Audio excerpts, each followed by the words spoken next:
Jadi kan saya mendengar kalau kata, pernah saya dengar gitu kan, kalau Nabi Muhammad itu waktu dulu belum bisa membaca, tidak bisa membaca. Nah, jadi bagaimana dia bisa menyampaikan firman kalau dia tidak bisa membaca menulis? Mohon maaf. Jadi karena saya mau bertanya begitu. Ini siapa sih yang bawa isu ini, teman-teman dari Kristen? Tadi Bang Marbun kayak gitu juga gitu ya, bawa ini juga. Oh, berarti tidak seperti itu. Tapi nggak apa-apa, saya akan ulang. Jadi Mbak, ya bagaimana proses Al-Quran, kan kayak gitu ya intinya. Jadi gini Mbak, Al-Quran itu firman dari Tuhan semesta alam. Lalu dia mengutus malaikatnya untuk membawa firman tersebut, mewahyukannya kepada Nabi Muhammad. Ketika malaikat Jibril itu menyampaikan kepada Nabi Muhammad itu dengan cara dikte atau hafalan. Contoh kayak gini ya, turun ayatnya, contohnya zalikal kitabul la raiba fi hudal lil muttaqin. Contohnya kayak gitu. Lalu Nabi Muhammad ini dia hafalin. Setelah dia hafal, nanti dia panggil sekretarisnya namanya Zaid bin Sabit. Zaid bin Sabit itu mendengarkan ucapan Nabi. Bagaimana bunyinya? Zalikal kitabul la raiba fi. Dia tulis oleh sekretaris Nabi. Setelah dia tulis, lalu tulisan ini dia bacakan lagi kepada Nabi. Ya Nabi, betulkah tulisannya kayak gini? Zalikal kitabul la raiba fi hudal lil muttaqin. Ketika Nabi mendengar betul ya Zaid seperti itu wahyu yang turun, maka baru disebarkan. Gitu. Artinya apa? Artinya melalui hafalan, bukan melalui tulisan semata. Jadi gitu. Hilang sakit gigi saya.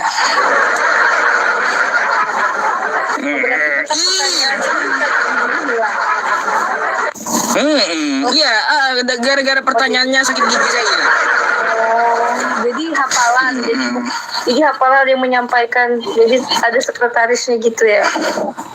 Ya, ada hafalan, Nabi menghafalnya, habis itu sekretarisnya menulis. Setelah sekretarisnya menulis, dihafal sekretarisnya, diulanginya kepada Nabi. Ketika Nabi mengiyakan betul bunyinya kayak gitu, baru disebar gitu. Terus misalnya kalau belum nggak bisa baca dan nggak bisa tulis itu bagaimana? Ya, Nabi Muhammad memang nggak bisa baca, nggak bisa tulis. Maksudnya itu bukan berarti dia tidak bisa menyampaikan. Oh, berarti ada dia orang kan yang menulis lagi. Dia itu melalui dikte gitu. Oh, kalau nggak salah Nabi Muhammad itu anak yatim piatu ya? Iya. Oh. Terus? Kulkas terbangnya kalau nggak salah ya. Iya betul. Oh, kok banyak tahu? Kayaknya tertarik sama Islam banyak ya. Gak cuma pernah dengar seperti itu.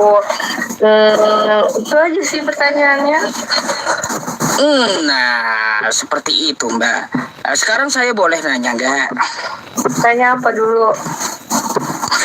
Tanya apa dulu? Tanya apa, maksudnya tentang apa? Iya. Saya mau tanya balik lagi satu hal.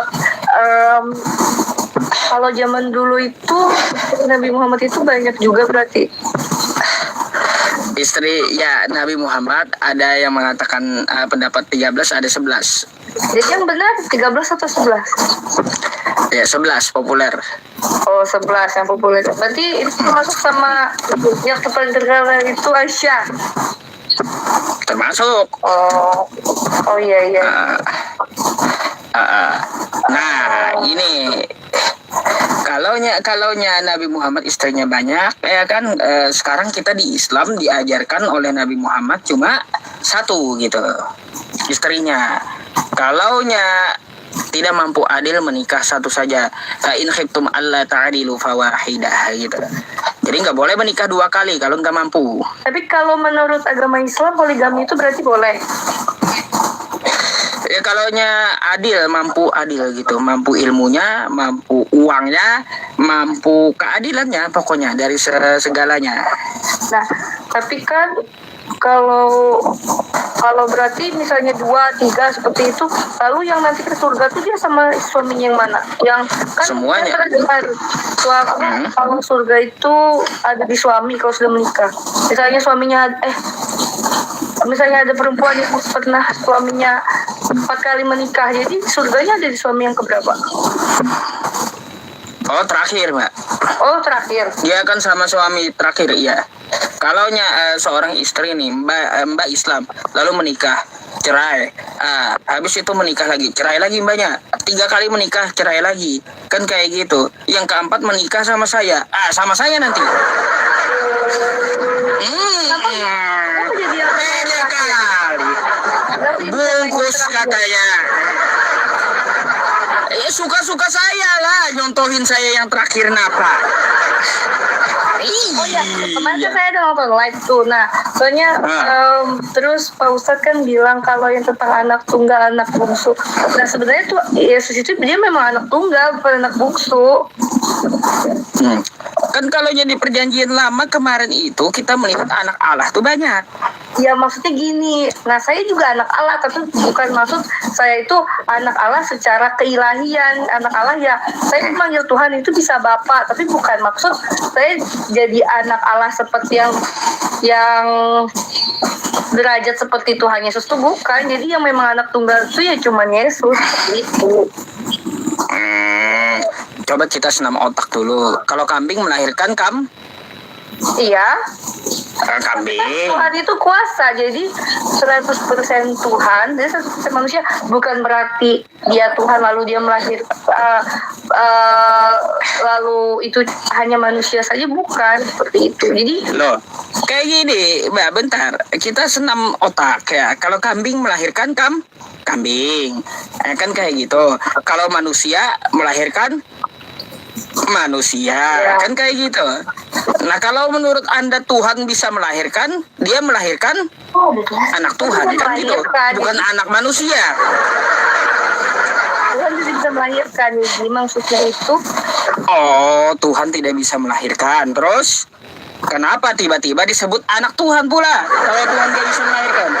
Ya, itu kan Yesus itu kan anak dari Roh Kudus, bukan dalam bentuk hubungan jasmani seperti manusia, bukan seperti itu. Berarti Roh Kudus yang hamil. Kenapa? Berarti Roh Kudus yang hamil dong. Bukan. Kayak gimana? Kan Allah punya kuasa, jadi karena Bunda Maria itu perempuan yang suci, makanya dia melahirkan anak dari Roh Kudus, tapi bukan hubungan jasmani, bukan. Iya. Ya kalau kayak gitu Mbak, ya kembali lagi kita ke awalnya. Jadi Islam itu datang mengatur poligami, membatasi poligami gitu. Nah, itu yang pertama. Karena Yesus tidak pernah melarang poligami masalahnya. Dan Yesus tidak pernah mengatur atau mengajarkan masalah poligami ini. Sehingga Islam datang menyempurnakan, mengatur dan membatasi poligami. Karena gimana mau mengatur dan membahas poligami, Yesusnya pun hasil dari poligami, Mbak. Tapi kalau menurut saya, kalau berarti poligami itu berarti sah-sah saja. Tapi bagaimana perasaan istri yang paling tua? Jadi harus ikhlas seperti itu ya? Ya tanyalah istrinya, kan gitu. Masa tanya saya, kan kayak gitu. Mau tanya istrinya bawa tuh kagak. Ya kita soalnya memang di perjanjian lama nabi-nabi itu memang banyak istrinya, rata-rata seperti kayak Nabi Salomo. Nah, tahu tuh. Rata-rata memang mereka punya istri banyak. Nah, setelah di perjanjian baru tidak ada yang seperti itu ya, setahu saya itu. Enggak juga Mbak, karena di perjanjian baru enggak ada diatur Yesus. Enggak pernah Yesus ngomong masalah poligami. Di Alkitab tidak ada. Menurut enggak ada. Ustaz. Mana ada? Coba tunjukkan sama saya kalau ada.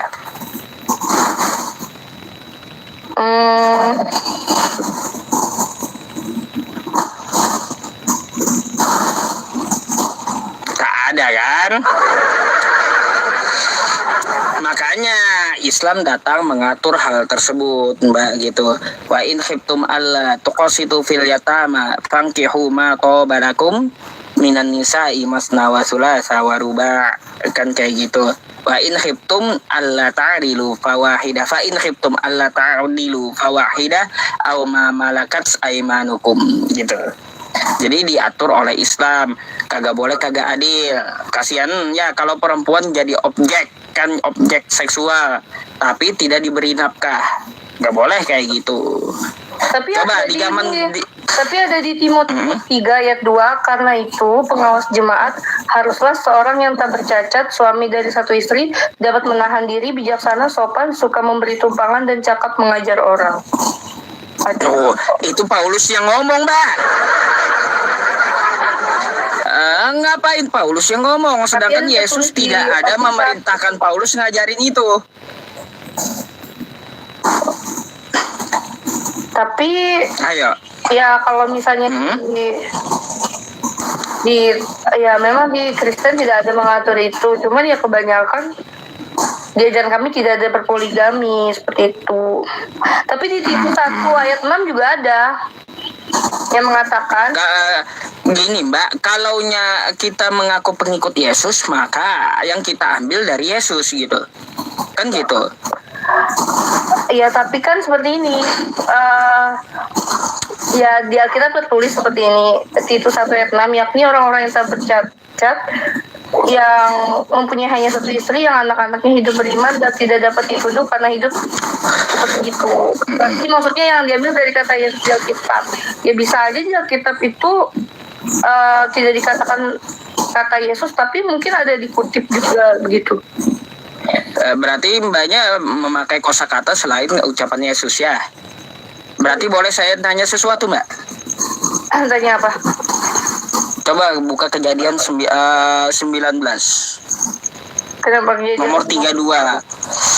Kejadian 19 nomor 32, tolong dibacakan dulu sampai ke bawah. Ada yang saya mau tanya di situ. Kejadian 19:32, bentar ya.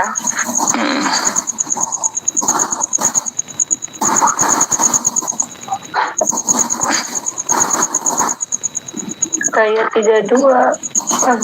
Ya, 32 sampai 36, gak apa-apa. Ya, bacain dulu, kami dengar dulu.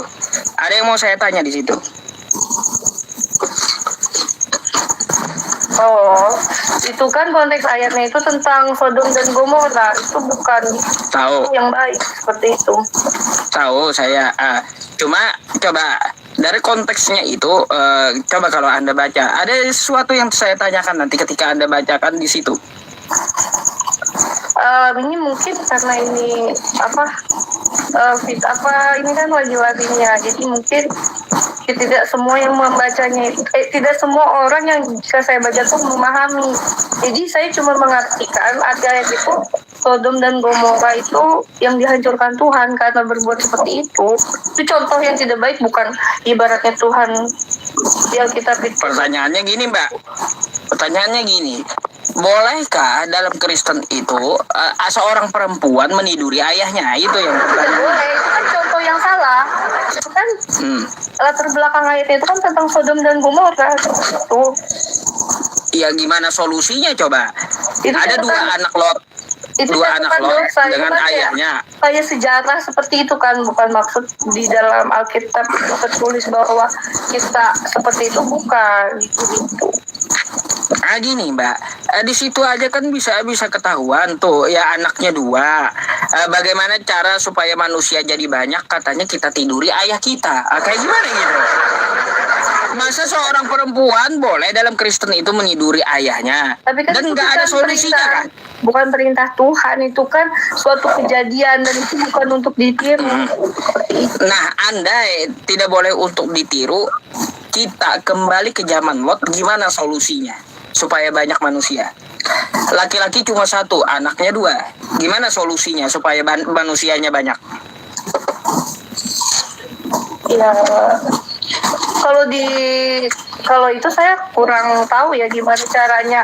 Cuman ya, kalau yang meniduri ayah sendiri ya itu bukan solusi ya bagi saya begitu. Bukan solusi ya, bagaimana solusinya kalau kita contoh Mbak salah satunya di antara dua perempuan itu. Mungkin misalnya nih ayahnya nikah lagi, kalau saudara tiri itu masih. Loh, gimana ayahnya nikah lagi? Nggak ada lagi manusia, Mbak. Yang ada tersisa anaknya aja perempuan 2. Nggak ada lagi manusia, dia aja yang laki-laki ayahnya doang. Solusi biar manusianya berkembang gitu ya. Iya, apa solusinya? Apa ya?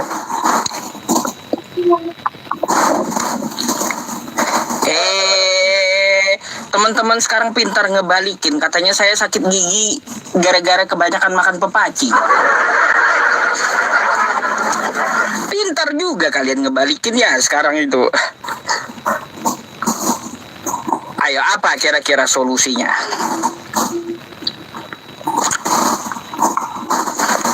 Ya menurut saya mungkin kejadian itu, dunia itu belum, mungkin masih ada manusia di tempat lain tapi mereka kurang tahu. Nggak ada solusinya kan? Aduh, ya kalau ini masuk kitab suci itu ada di luar keluarga. Kalau itu masuk kitab suci sebagai bahan pelajaran, kitab suci juga mengandung solusi gitu bagi sebuah pembelajaran. Kalau itu adalah pelajaran, maka apa solusinya? Jika kita dalam keadaan seperti itu. Ya sebenarnya itu kisah yang salah harusnya, makanya kan akhirnya di ayat itu mereka itu kan dikutuk menjadi yang tiang garam. Kalau kisah yang salah kok masuk kitab pula? Pelajaran seperti itu, Pak Ustadz. Oke, sebelum saya tutup saya ada pertanyaan terakhir. Apa tuh? Apa ya? Pertanyaan terakhir untuk bentar.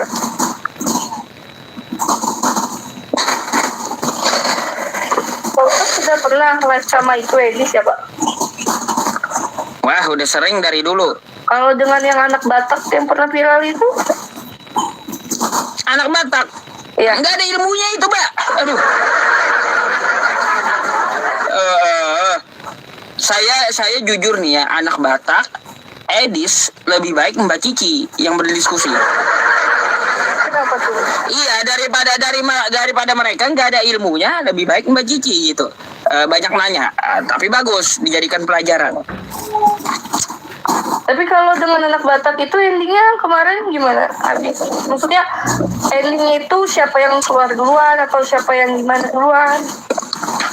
Oh, nggak pernah. Saya sama anak Batak itu siapa keluar duluan, siapa yang duluan. Keluar duluan itu nggak, karena sistemnya PK gitu. PK waktu masing-masing. Jadi nggak ada premingan, oh ini kabur, nggak ada. Tapi saya pernah naik ke tempat anak Batak, dia kick gitu. Waktu saya sama Saifuddin Ibrahim, Bom dan anak Batak, VT-nya ada di tempat saya. Saya di kick. Boleh itu. Saya nggak takut Mbak, mau 10 pendetanya pun saya jabani. Apalagi kalau cuma Edis ya, aduh nggak ada apa-apanya di situ.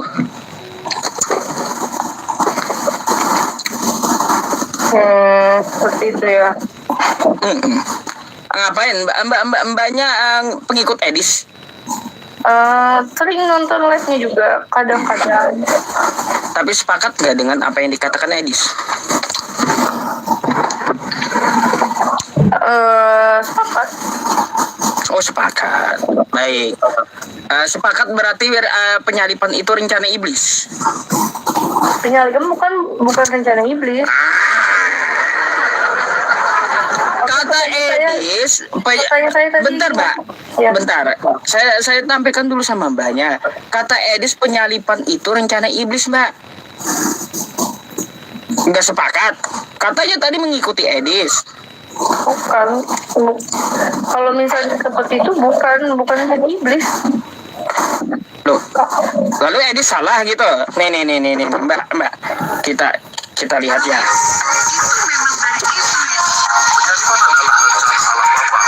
Nih. Supaya Yesus disalib itu memang dari iblis. Nah, Banyak mbak nih. Ternyata suaranya yang kedua. Jadi menurut Edis, penyalipan itu rencana iblis. Anda sepakat? Penyalipan rencana iblis? Bukan, ya mungkin itu videonya nggak di-cut. Loh, enggak. Kalau Anda mau video lainnya, berapa kali Edis menjelaskan tuh? Tuhan Yesus adalah kehendak iblis. Nah, Penyaliban Tuhan Yesus itu kehendak iblis. Kehendak Bapa di surga adalah agar Yesus menghadapi penyaliban itu. nih, sekali lagi. Penyaliban Tuhan Yesus adalah kehendak iblis. Iya, Iblis itu penyaliban memang Tuhan Yesus itu kehendak iblis. Ayo. memang mendorong penyalipan itu ada niat jahat, kan ada di Lukas 22 ayat 3. Lalu iblis masuk ke dalam Yudas.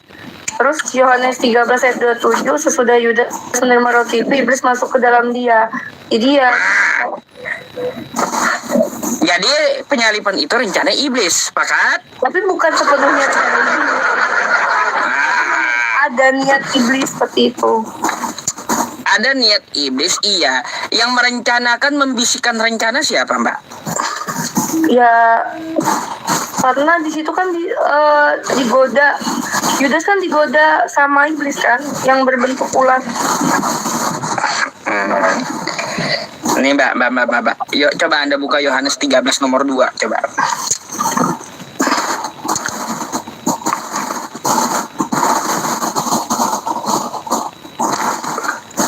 Coba, nih. Kita lihat ya. Saya sepakat, saya dukung itu Edis, penyalipan rencana iblis. Mereka sedang makan bersama dan iblis telah membisikkan rencana dalam hati Yudas Iskariot. Jadi penyalipan rencana Dalam hati Yudas. Nih, iblis membisikkan rencana dalam hati Yudas. Jadi penyalipan itu rencana Tapi bukan punya iblis. rencana ini. Berniat. Ini tertulis Yohanes 13 nomor 2, penyalipan rencana iblis. Ayo. Itu salah satunya. Kalau Anda nggak sepakat, ya pelajari gitu. Terus Anda sepakat nggak Yesus punya Tuhan, kata Edis?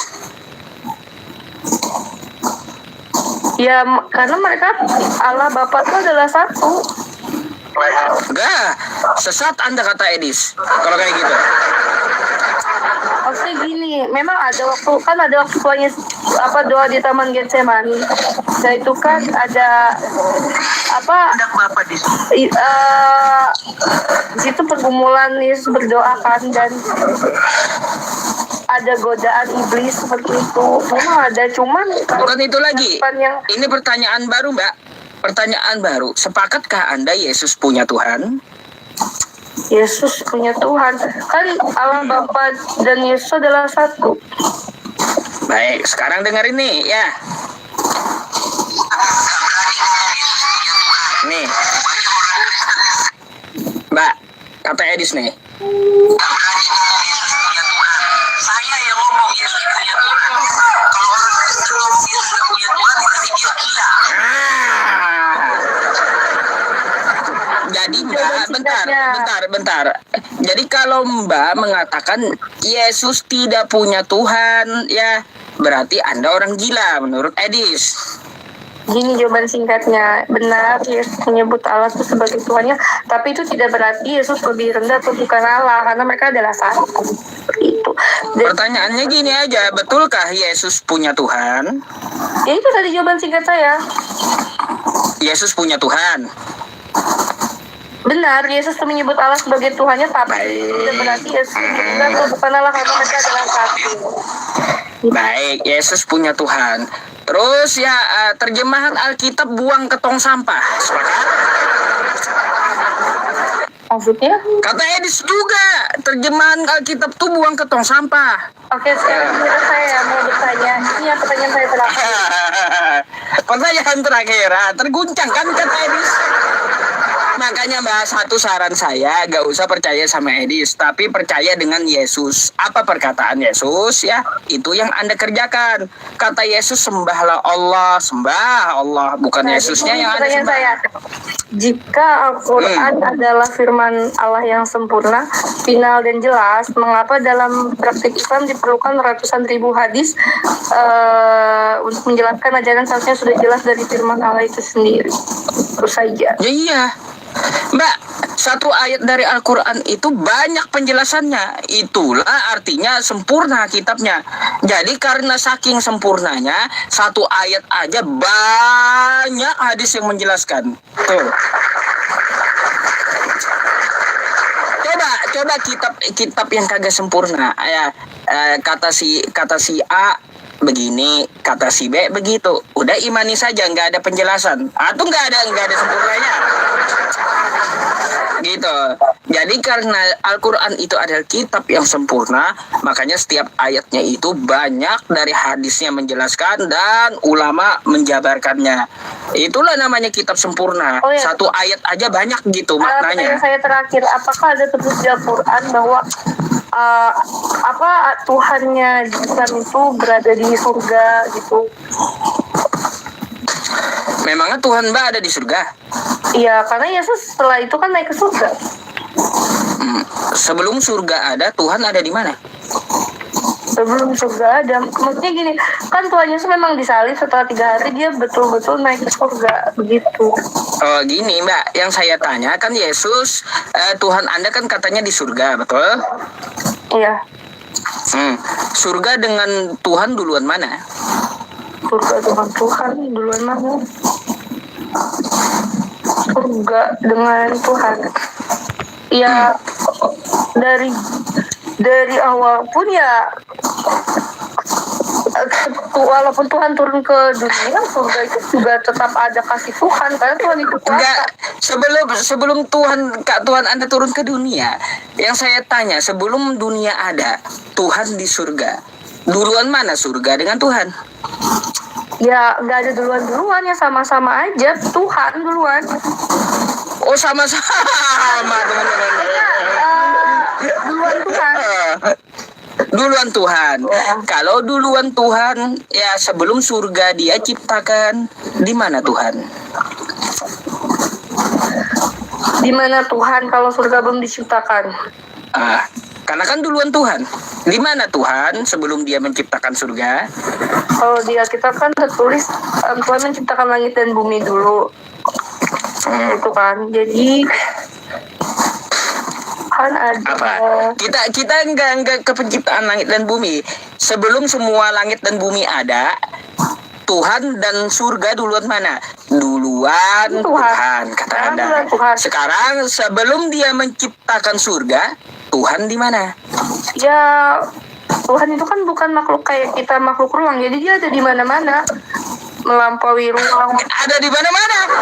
Ya, itu ada di mana-mana tuh bukan dalam bentuk dia banyak, cuma maksudnya tidak dibatasi oleh waktu, ruang. Iya, tahu kalau dia ada di mana-mana susah Mbak ya, kan katanya tempatnya di surga tuh ciptaan dia.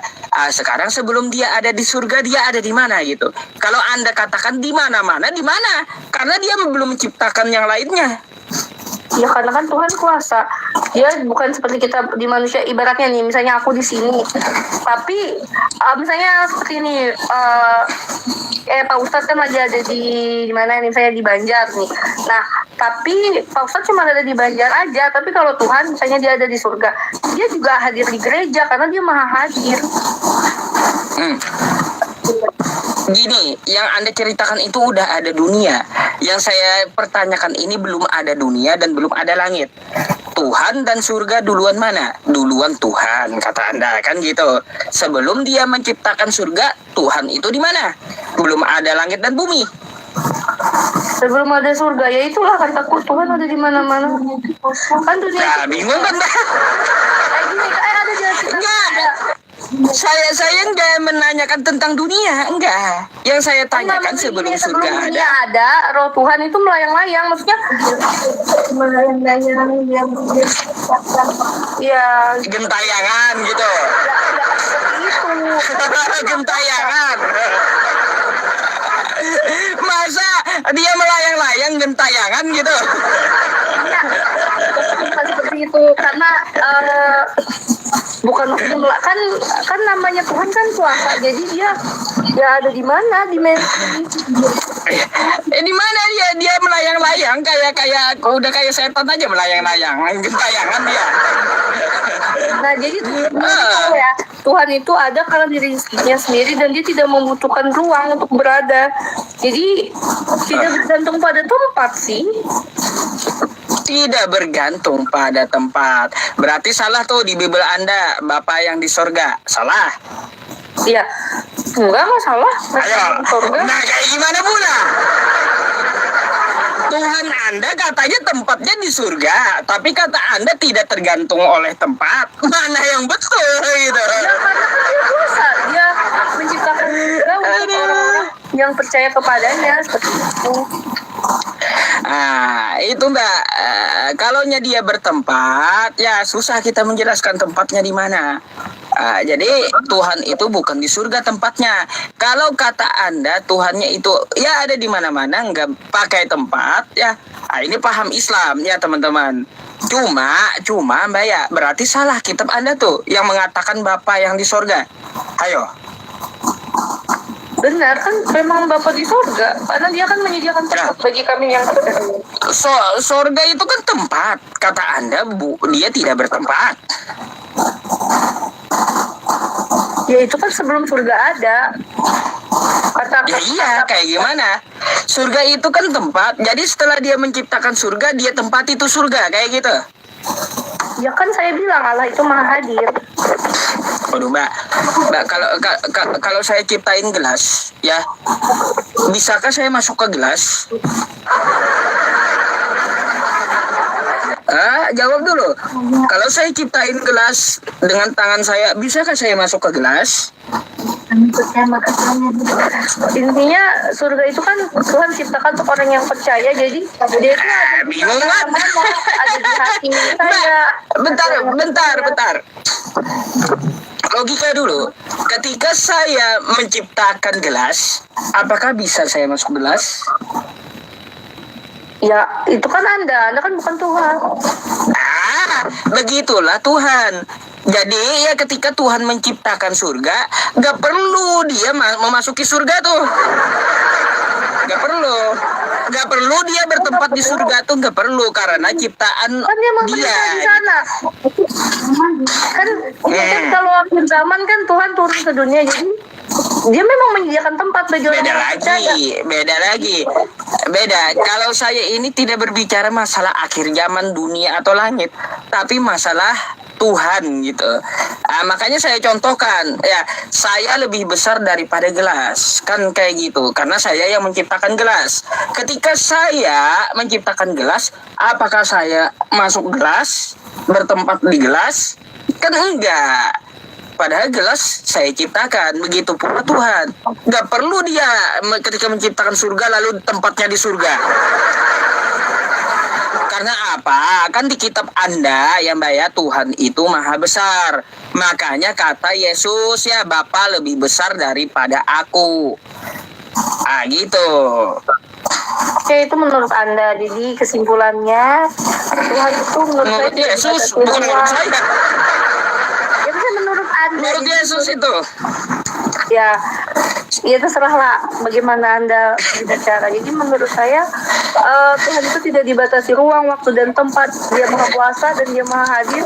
Dia di surga dan dia bukan berarti misalnya dia maha hadir itu dia meninggalkan surga, dan dia menurut saya menyediakan tempat bagi orang yang percaya kepadanya. Terima kasih. Selamat malam. Ya, itu doktrin Kristen. Oke ya Mbak ya. Oke Mbak Kiki, iya hilang sakit. Kesimpulannya Mbak Kiki manis saja ya. Sampai sakit gigi saya hilang kan gitu ya. suka-suka saya juga mau bikin contoh saya yang terakhir. Menang banyak saya. Iya, kalian juga sih nyuruh naikin yang bening. Mbak Kiki tuh dengan sukarela dia naik, senang diskusi dengan saya. Menang banyak saya. Kalah kau teman-teman, kalah kau. Gak mungkin saya meletakkan Bang Andi Erik ya yang terakhir. Oh enggak,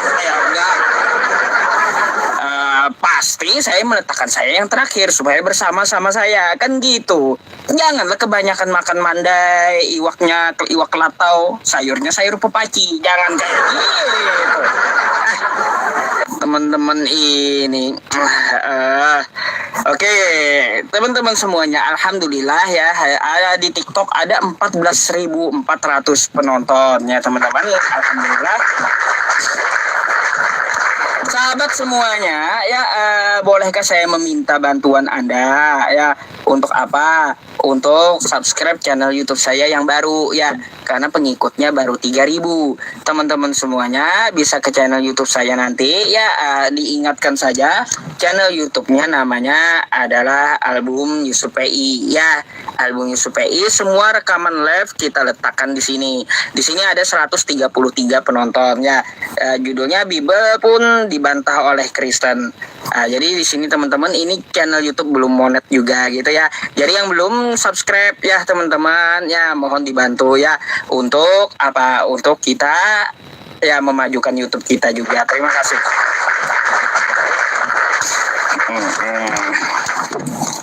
Lanjut.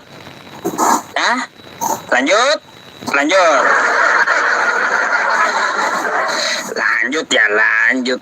Baik. Jerry Bulolo, nih Pak Pendeta Jerry ya.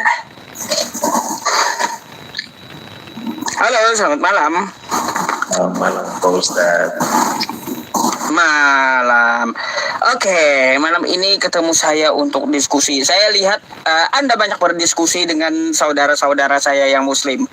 Gimana? Kira-kira kita boleh gantian tanya jawab ya? Saya tadi tertarik. Tunggu, gimana? Selamat tahun baru Pak Ustadz. Gimana, sehat Pak Ustadz? Iya, kalau saya sehat, alhamdulillah. Tahun baru bukan perayaan kita masalahnya. Silakan merayakan sendiri ya. Ya, baik-baik ya. Tapi saya tertarik dengan ilustrasi yang Pak Ustadz bilang tadi, bahwa saya menciptakan gelas, tapi saya tidak bisa masuk ke dalam gelas. Maka yang Bukan tidak masuk. Iya, tidak bisa. Salah. Bukan tidak bisa. Tidak mau. Apakah saya perlu masuk gelas? Oh, tadi Anda bilang saya tidak mau masuk gelas, betul? Bukan. Ketika saya menciptakan gelas, apakah saya perlu masuk gelas? Oke, kalau Anda narasikan begitu, pertanyaan saya begini, apakah Anda bisa masuk gelas? Lah, kalau saya ingin masuk gelas, saya ciptakan yang lebih besar dari badan saya, kan gitu. Tetapi karena pencipta dan ciptaan itu lebih besar penciptanya, maka nggak mungkin saya menciptakan gelas lebih besar dari badan saya, nggak mungkin. Oke, berarti Anda bilang kenapa tidak bisa, karena tidak mungkin. Bukan tidak bisa, tidak perlu saya masuk gelas. Anda bilang tidak mungkin. Loh, dari mana? Mungkin. Saya mengilustrasikan sama Mbak Kiki, ketika saya lebih besar karena saya pencipta, saya ciptakan gelas, apakah saya perlu masuk gelas? Terus? Kan nggak perlu saya masuk gelas. Oke, saya tanya, bisa nggak Anda masuk Udah. gelas? Lah, kalau saya pengen masuk gelas ya, agar bisa masuk gelas, saya ciptakan gelasnya lebih besar dari saya. Oke, Anda ciptakan gelas yang lebih besar supaya Anda masuk, kan? Berarti kalau Pak Ustadz misalnya menciptakan gelas kecil, kenapa Anda nggak bisa masuk ke gelas kecil? Karena Anda nggak mungkin bisa masuk karena Anda besar. Salah.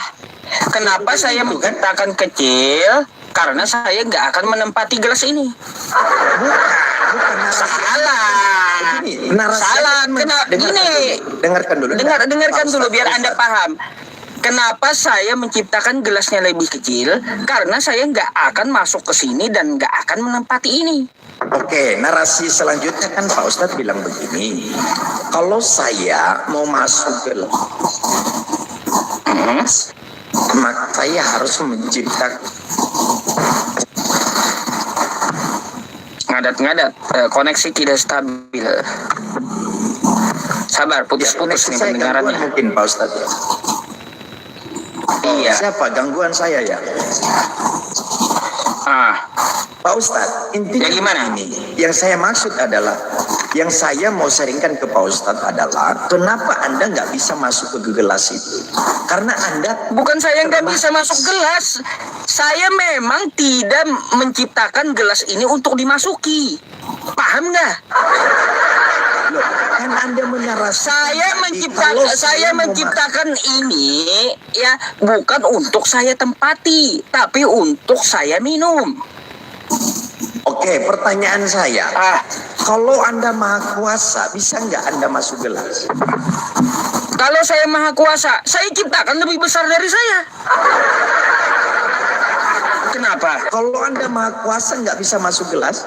Loh, gini, kalau saya maha kuasa, saya tidak menciptakan yang kecil, saya ciptakan yang lebih besar dari badan saya. Enggak, pertanyaan saya, kalau Anda Kan gitu. Anda maha kuasa mau masuk ke dalam gelas nggak bisa? Itu pertanyaan saya. Bisa tidak? Saya menciptakan gelas ini tidak untuk saya tempati, paham kan? Aduh, lagi tanya Pak Ustadz sekali. Gitu. Oke, Pak, ya sudahlah. Nah, itu kan analogi. Maksudnya Pak Ustadz apa untuk iman kekristenan sesuai dengan tema ini? Artinya gini, karena kata Yesus, Bapa lebih besar daripada aku. Terus kalau di perjanjian lama kan kita melihat juga Tuhan itu maha besar.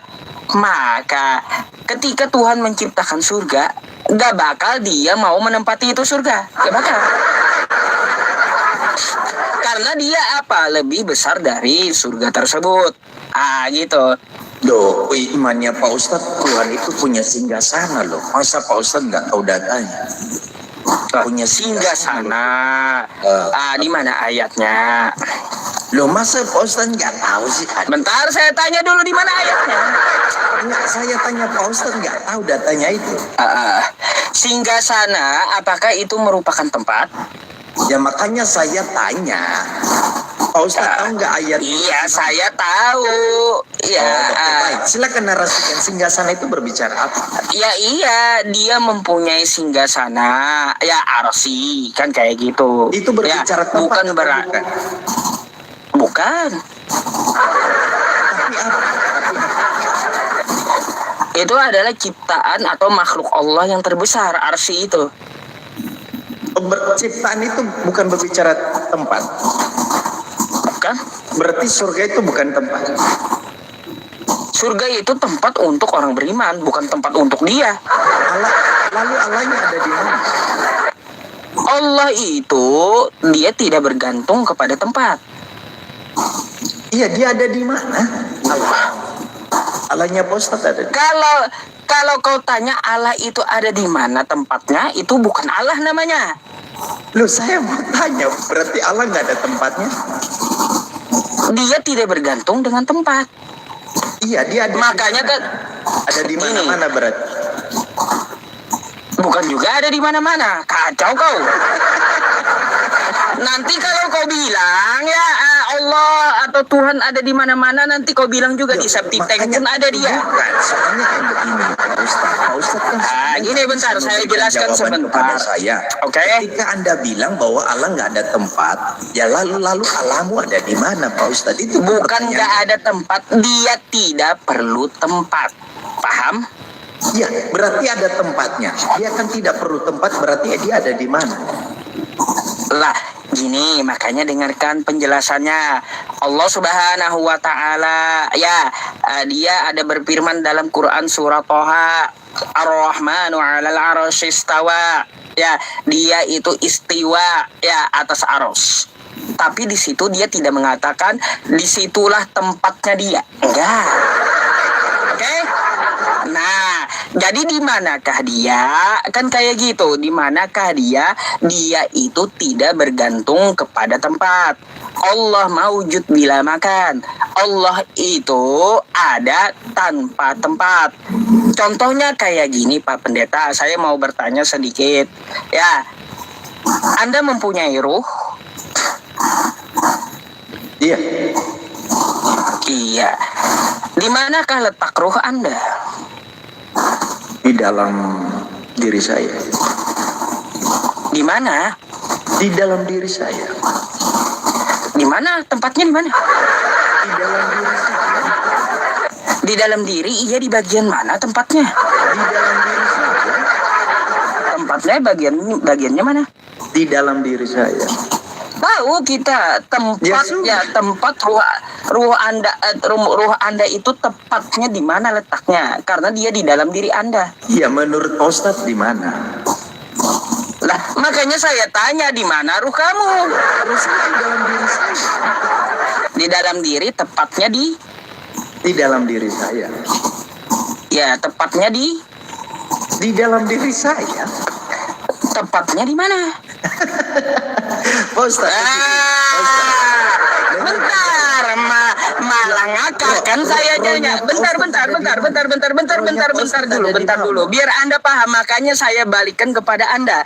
Kata Anda ruh Anda di dalam diri Anda. Di bagian mana tepatnya? Tempatnya di mana? Tepatnya. Apakah di jantung? Apakah di paru-paru? Apakah di otak? Atau di ginjal? Menurut Di Pak mana? Ustadz di mana? Saya tanya sama Anda. Ya, saya minta menurut Pak Ustadz. Hmm? Menurut Pak Ustadz di mana dia? Enggak bisa dijawab tempatnya di mana gitu. Saya nggak mau jawab. Saya cuma jawab itu. Oh, nggak mau jawab. Itu ada di dalam diri saya. Sekarang jawab di mana? Begitulah Tuhan, dia tidak bergantung dengan tempat ya. Dia tidak bergantung dengan tempat, tapi dia menyelimuti semuanya. Berarti ada Itu di Tuhan. mana-mana. Oke. Bukan ada di mana-mana, salah pula. Ada di mana-mana. Menyelimuti Termasuk dia ada di semuanya neraka, itu ya? ilmunya. Tidak ada yang luput dari pantauannya. Paham? Oke, menyelimuti semuanya berarti itu sesuai dengan data juga, termasuk kakinya satu di neraka begitu ya. Termasuk itu. Menyelimuti semuanya, artinya ilmunya ya, ilmunya Oh, itu Allah punya menyelimuti ilmu ya? semuanya. Ilmu itu Ya, iya. gimana itu? Innamal ilmu indallah. Apa? Ilmu itu seperti apa itu? Innamal ilmu indallah wa innama ana nadhirum mubin. Iya Pak Ustadz, ilmu itu seperti apa ya? Gak usah kita tanya ilmu Allah seperti apa, saya nggak nyampe, otak saya kecil. Ya. Ilmu Allah dia maha teliti semuanya sampai ke dalam laut, hal terkecil di muka bumi dia tahu. Kalau saya nggak sampai mikir ke situ. Oh, jadi maksud saya ilmu yang Pak Ustadz bilang itu contoh konkretnya dia maha tahu begitu ya? Ya, dia maha teliti, maha tahu. Oh, iya. Oke. Maha adil Artinya juga. kesimpulannya Allah apa tadi Pak Ustadz? Allah Menyelimuti semuanya, menyelimuti dengan ilmunya, gitu. contoh konkretnya tadi tuh ada di mana? Contoh konkretnya. Dia nggak bergantung dengan tempat, udah dibilang. Berarti Gitulah kayak ruh Anda tadi, Anda tahu ruh Anda itu ada, tapi Anda tidak dapat melihatnya. Anda dapat merasakan ruh Anda, tapi dia nggak ada tempatnya. Taunya di dalam diri doang gitu. diri ini roh saya ada di dalam diri saya, ini kan diri saya yang Ya udah, tepatnya di mana? Loh, kalau Anda pakai untuk menjelaskan Allah berarti ada di satu tempat. Kata Anda, ya Anda punya roh di dalam diri, tepatnya di mana? Yang penting rohnya ada di dalam diri kan? Berarti Ya Allah ada di udah, mana? berarti kan tidak di dalam diri menyelimuti diri Anda semuanya kan? Iya, berarti oke, kita kita langsung ke poin. Berarti Oke, berarti nggak ada tempatnya kan? Anda taunya di dalam diri doang. Loh, Kan gitu. kalau saya kan jelas, roh saya ada di dalam diri saya, di dalam diri manusia, lalu Allahnya ada di dalam siapa? Gini, Anda tahu roh Anda di dalam diri Anda, tapi Iya, nggak iya. tahu tempatnya di mana. Oke, sekarang langsung ke poin Allahnya ada di dalam.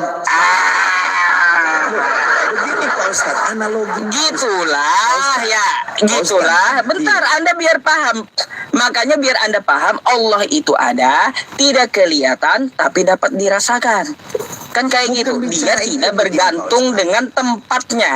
Oke, Pak Ustadz pakai analogi roh saya ada di mana? Kan tanya sama saya. Lalu saya Iya. jawab, roh saya ada di dalam diri saya. Di dalam. Tempatnya, Di dalam. tempatnya, Bukan di dalam diri Anda itu tempatnya di mana? Di dalam. Tempatnya di Kita mana? nggak pakai istilah Tempatnya di mana? Pak Ustadz, kita nggak pakai istilah tempat. Bentar, pakai di kita dalam. itu menganalogikan di Anda jawab di dalam diri tepatnya di mana? Pak Ustadz, dengarkan saya. Ini terserah. Bentar, saya tanya Anda dulu, Anda biar paham konsep ketuhanan gitu. Roh Anda di dalam diri, Anda rasakan ada di dalam diri, tempatnya, tepatnya di mana? Oke, saya berikan respon Pak Ustadz. Ketika pakai analogi bahwa roh saya ada di mana, saya jawab tadi rohnya saya Pak Ustadz ada di dalam diri saya. Lalu Anda pakai analogi ini untuk menjelaskan Allah yang tidak terbatas, berarti kan Allahnya ada di dalam apa? Itu. Kok ada di dalam apa? Nah, karena Bentar, saya ini berarti Anda nggak paham berarti ya. Oke, baik. Kata Anda, saya tanyakan roh Anda di mana? Di dalam diri. Begitulah Allah ada di mana? menyelimuti semuanya. Kalau Bentar dulu, saya- dengarkan dulu. Oke, baik, Ya. lanjut. Ya. Makanya ketika Anda mengatakan di dalam diri, berarti Allah itu menyelimuti semuanya. Oke? Menyelimuti Baik langit, baik bumi, baik arsy, Oh. baik semuanya. Oke? Berarti ada di bumi, ada di langit, ada di mana-mana. Bukan ada di bumi, tapi dia menyelimuti dari ilmunya, menyelimuti langit dan bumi. Paham? Ini abstrak. Coba contoh.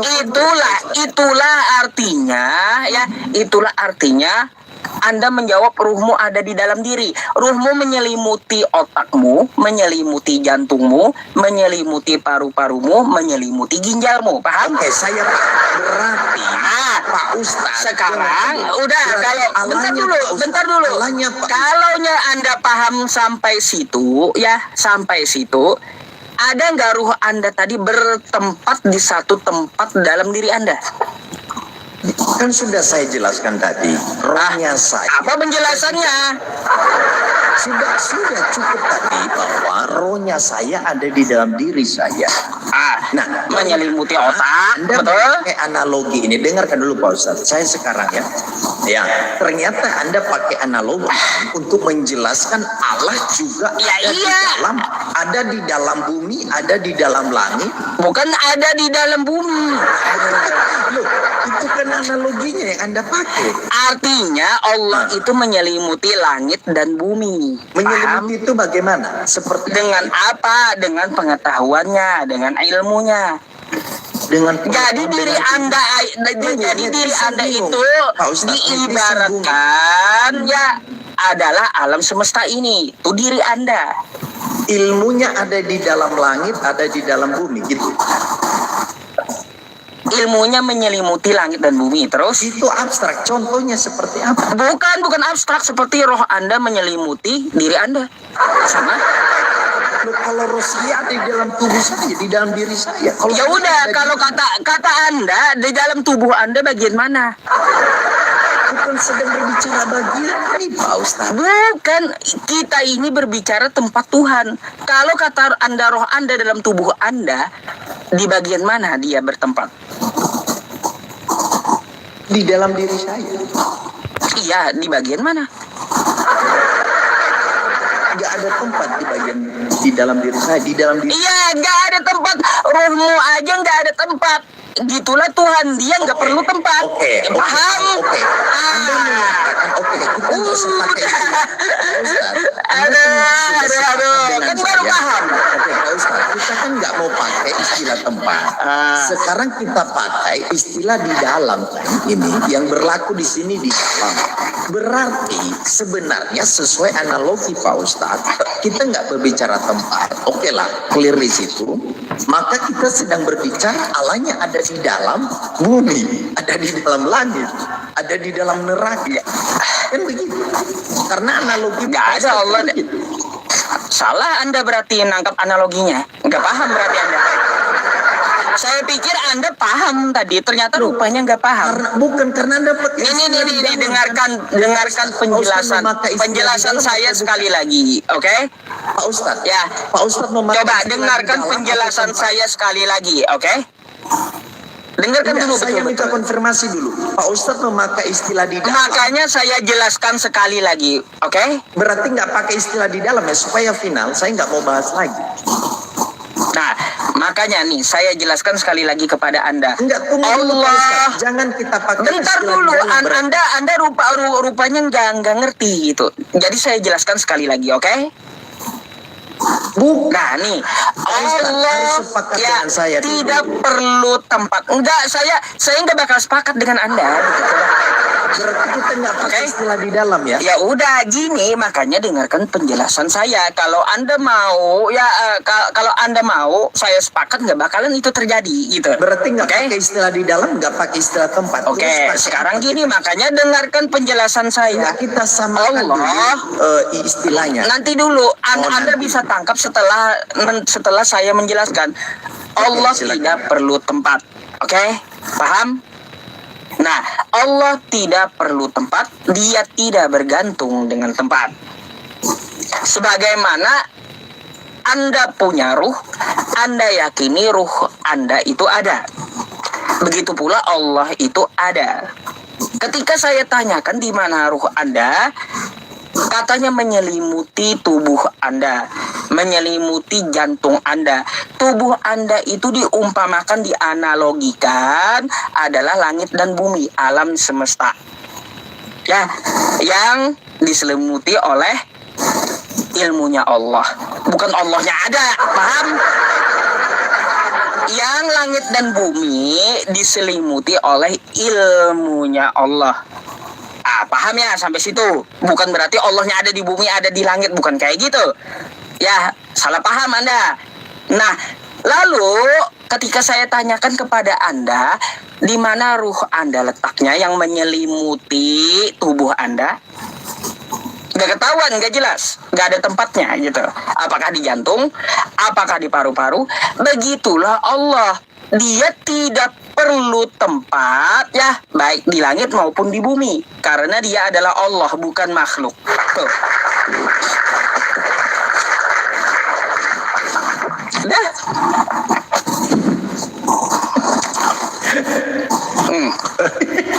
Berarti Allahnya nggak Ketawa aja.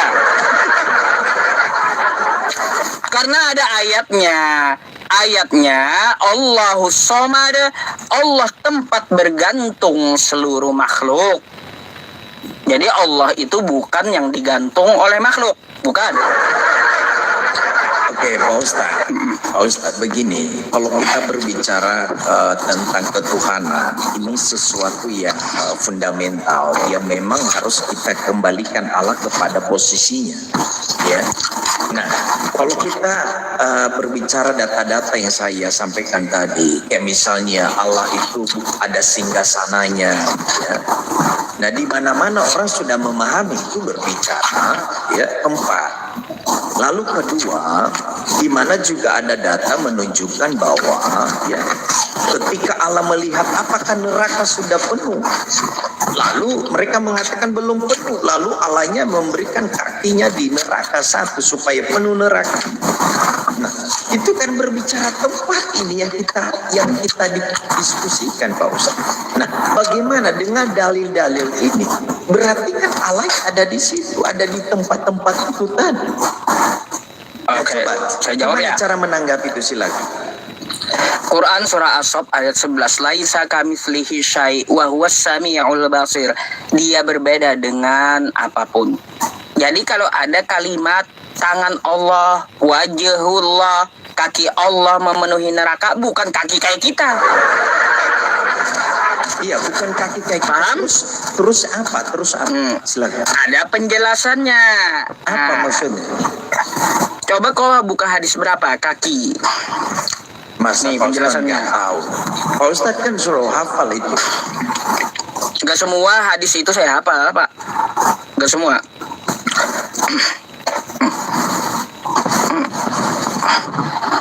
Kalau Al-Quran oke lah. Kalau hadis memang gak ada jaminannya. Oh, Karena itu hadis itu banyak. Oh, jadi yang kaki Allah di neraka itu nggak sah, itu nggak diterima, itu nggak sahih. Bukan nggak diterima, nggak sahih. Bukan kaki seperti makhluk. Ya, Paham? penjelasannya aja Pak, langsung. Ini. Laisa kamitslihi syai', dia mukhalafatul lil hawadis. Bentar ya, nih. Saya bukakan aja teman-teman sebuah website untuk kaki Allah ya. Memenuhi jahanam tuh. Jadi kita perlu tahu dulu yang namanya Allah ya, itu bukan seperti makhluk. Jadi kalaunya kita mendengar kaki Allah, tangan Allah, jangan kau pikir dia seperti kamu yang punya tangan jarinya 5, yang kaki jarinya 5. Jadi ada namanya ilmu takwil ya teman-teman. Lalu bagaimana ya mentakwilkan makna kaki dalam hadis ini ya? Nih. Coba kita baca ya.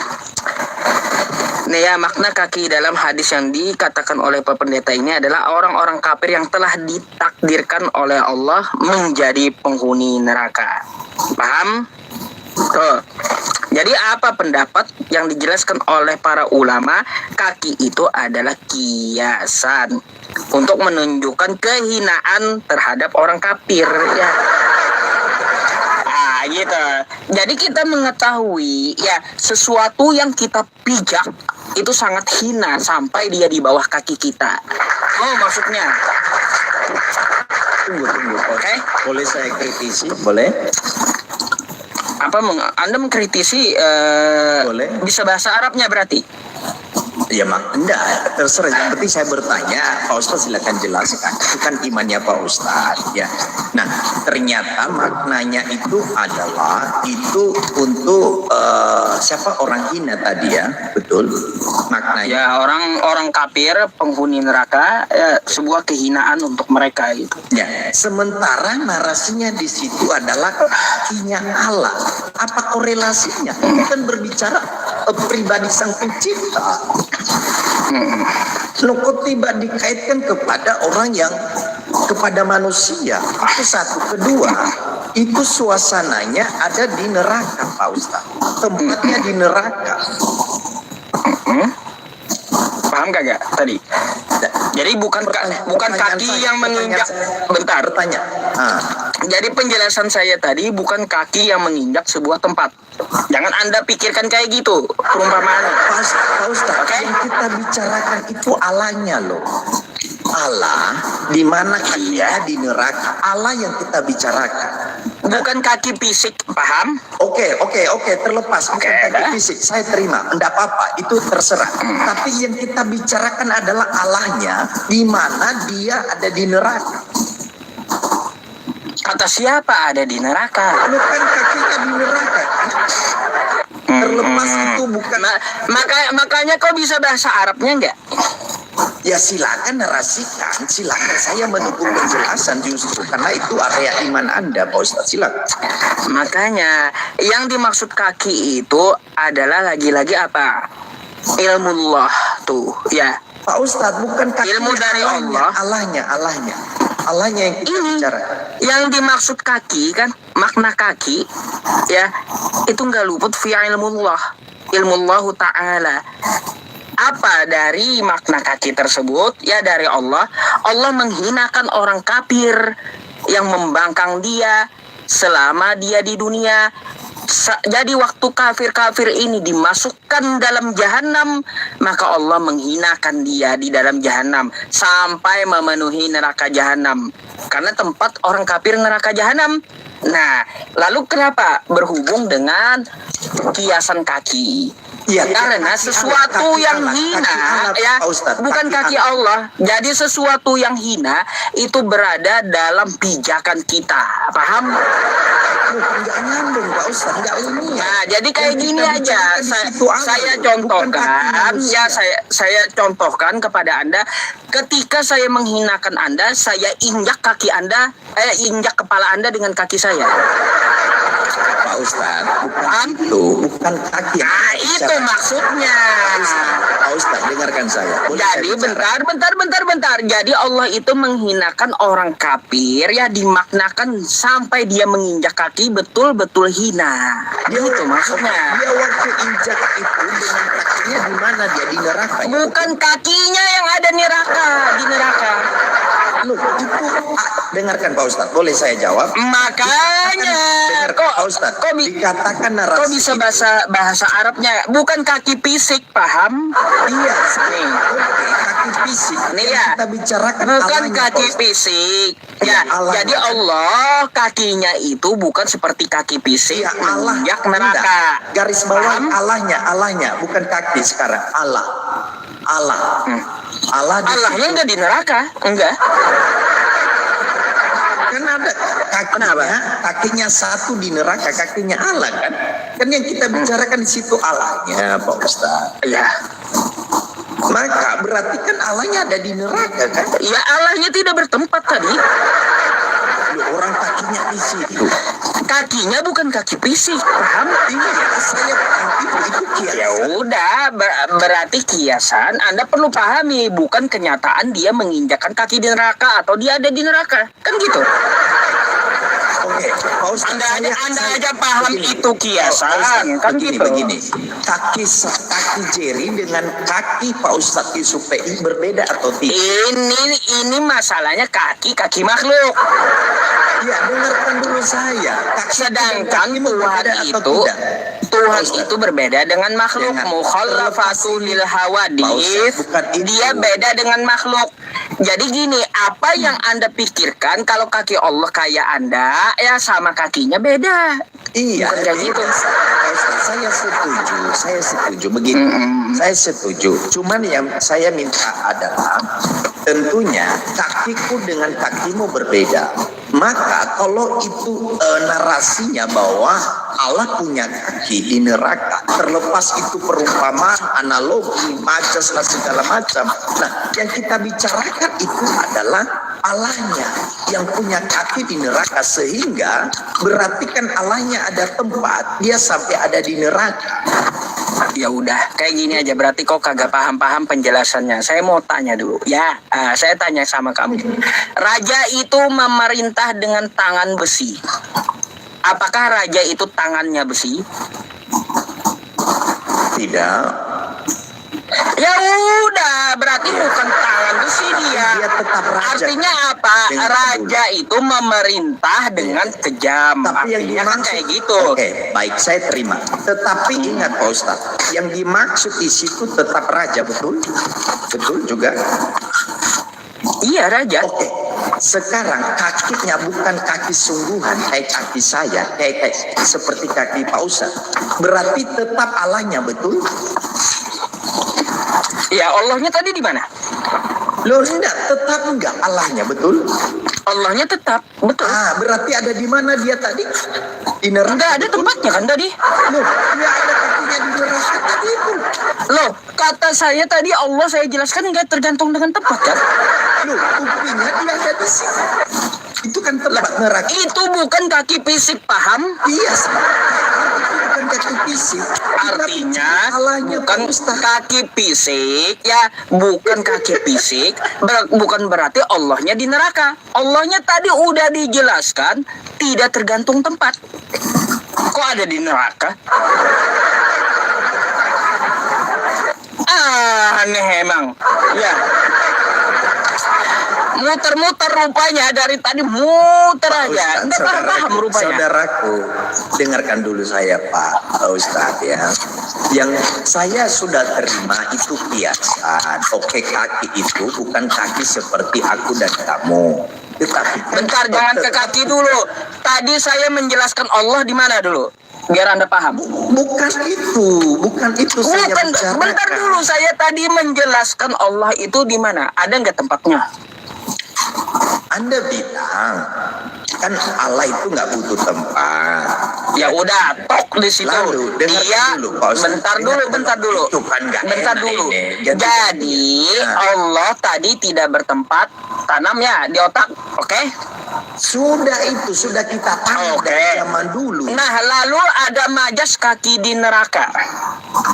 Iya, Allahnya kakinya di neraka itu narasinya betul? Iya, Betul kaki tidak? Allah di neraka. Allahnya kan tidak berubah kata Anda. Loh, orang itu datanya Allahnya hanya ada di Dia kan neraka. tetap katanya kan kau tadi tahu dia itu tetap kan gitu. Kan itu narasi Anda justru kakinya Nah, ada di neraka. tadi kalau Berarti kan masuk dia di dalam ruang dan waktu, betul? baik. Oke, saya ya, tanya Pak jadi Ustadz, kaki Pak Ustadz. di neraka. Bentar. Iya. Tadi Allah tidak bertempat, paham? Ya itu menurut Anda tidak bertempat. Ngeyel. Sudah paham berarti, tapi mau muter.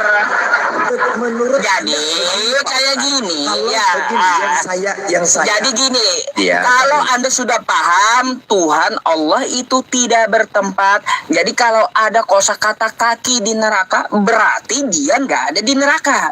Kayak gitu. Oke, baik. Oke, begini.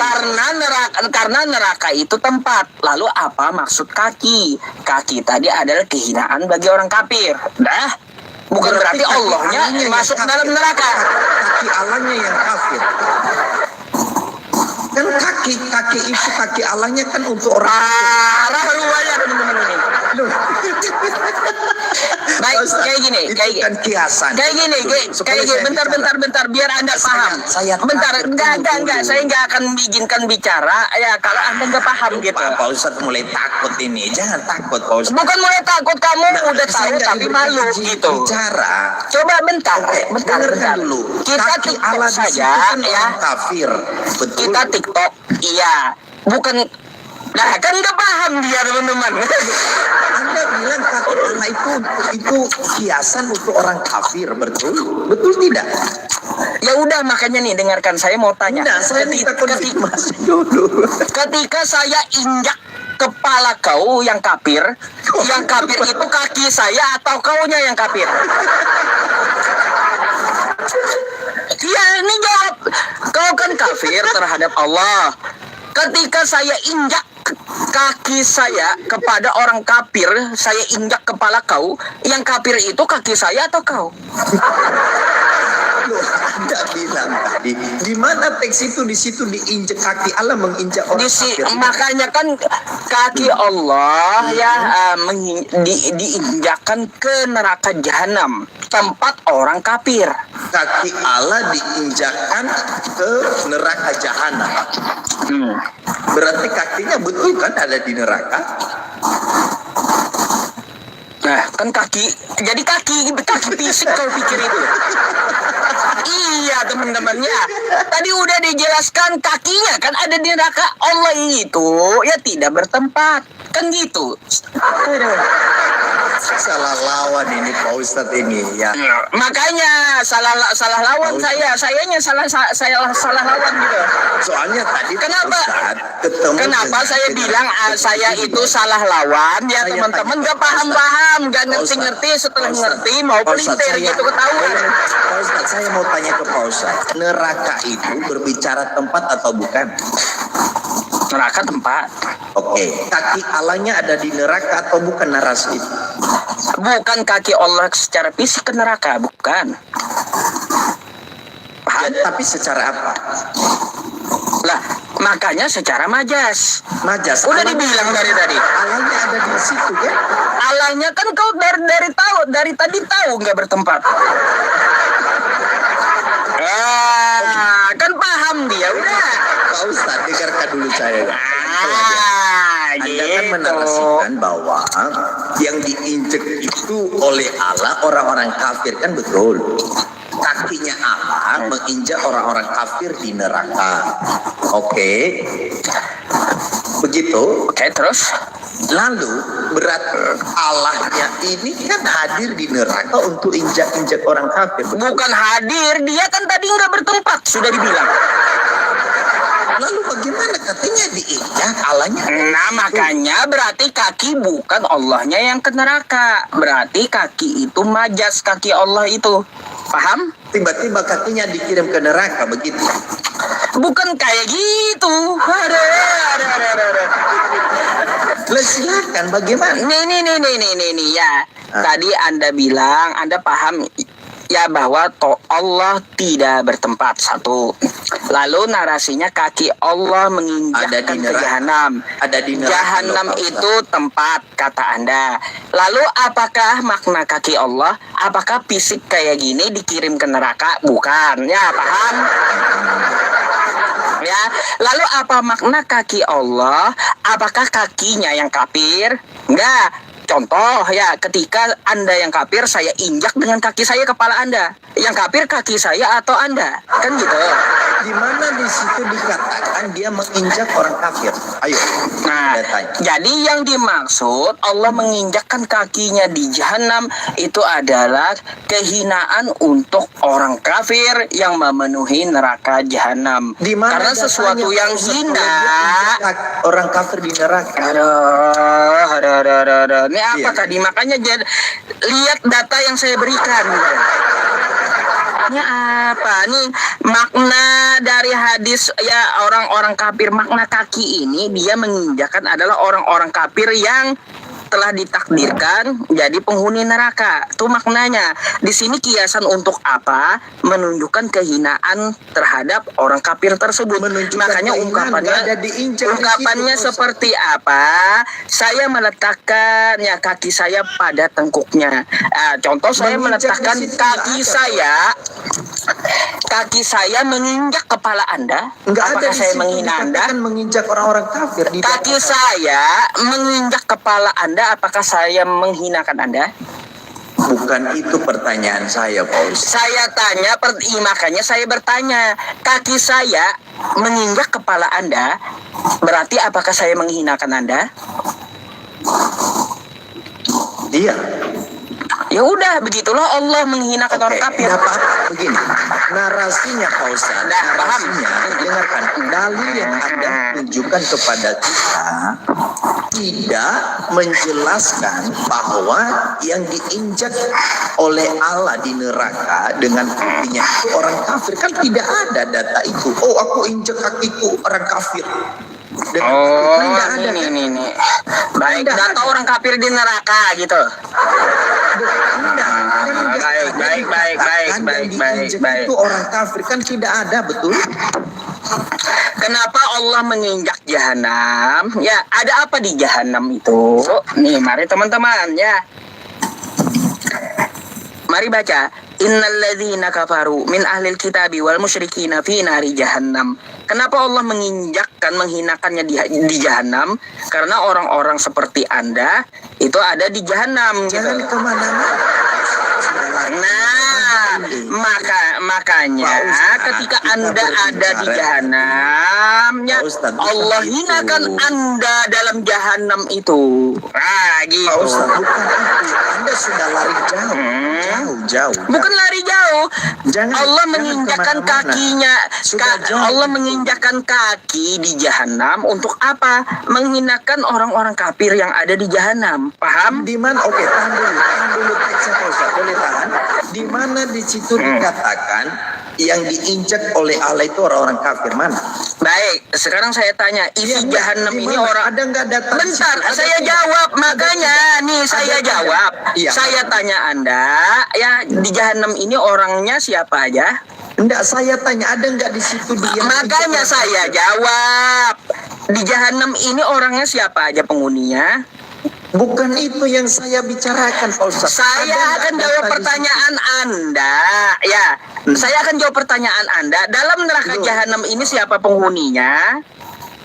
Yang nggak tahu di situ ada nggak di situ yang diinjak itu orang-orang kafir? Nggak ada kan, betul?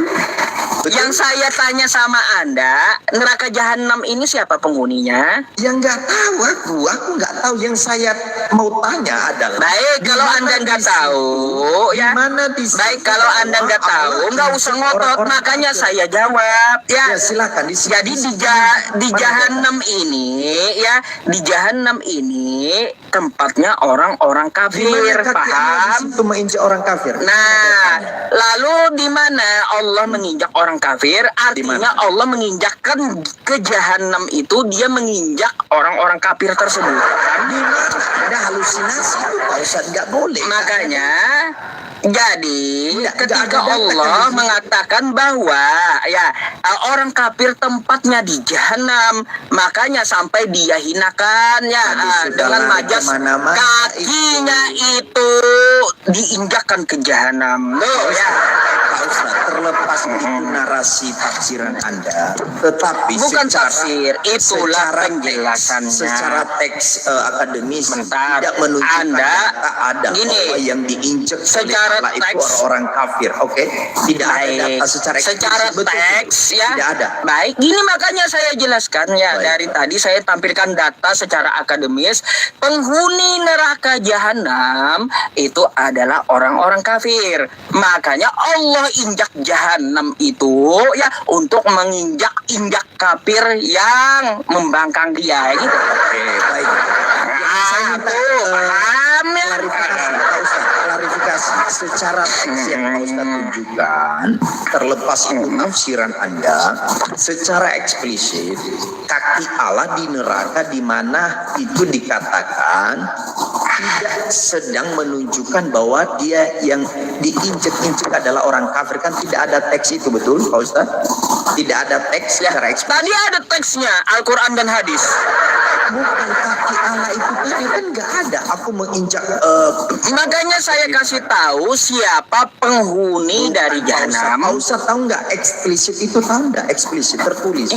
Anda tahu nggak data konteks Enggak, saya teks tanya dan dulu. teks? Saya Bentar tanya, dulu. terlepas Anda paham konteks teks atau dan tidak konteks nggak? Eksplisit tahu tidak? Eksplisit. Iya, ini eksplisit secara tekstual. Di mana secara? Ayo coba buka. Ya Di mana iya. eksplisit? Satu, makanya ya penghuni jahanam itu adalah orang kafir. Nah, Jadi itulah kita Pak Ustaz buat narasi. makanya. Nggak boleh.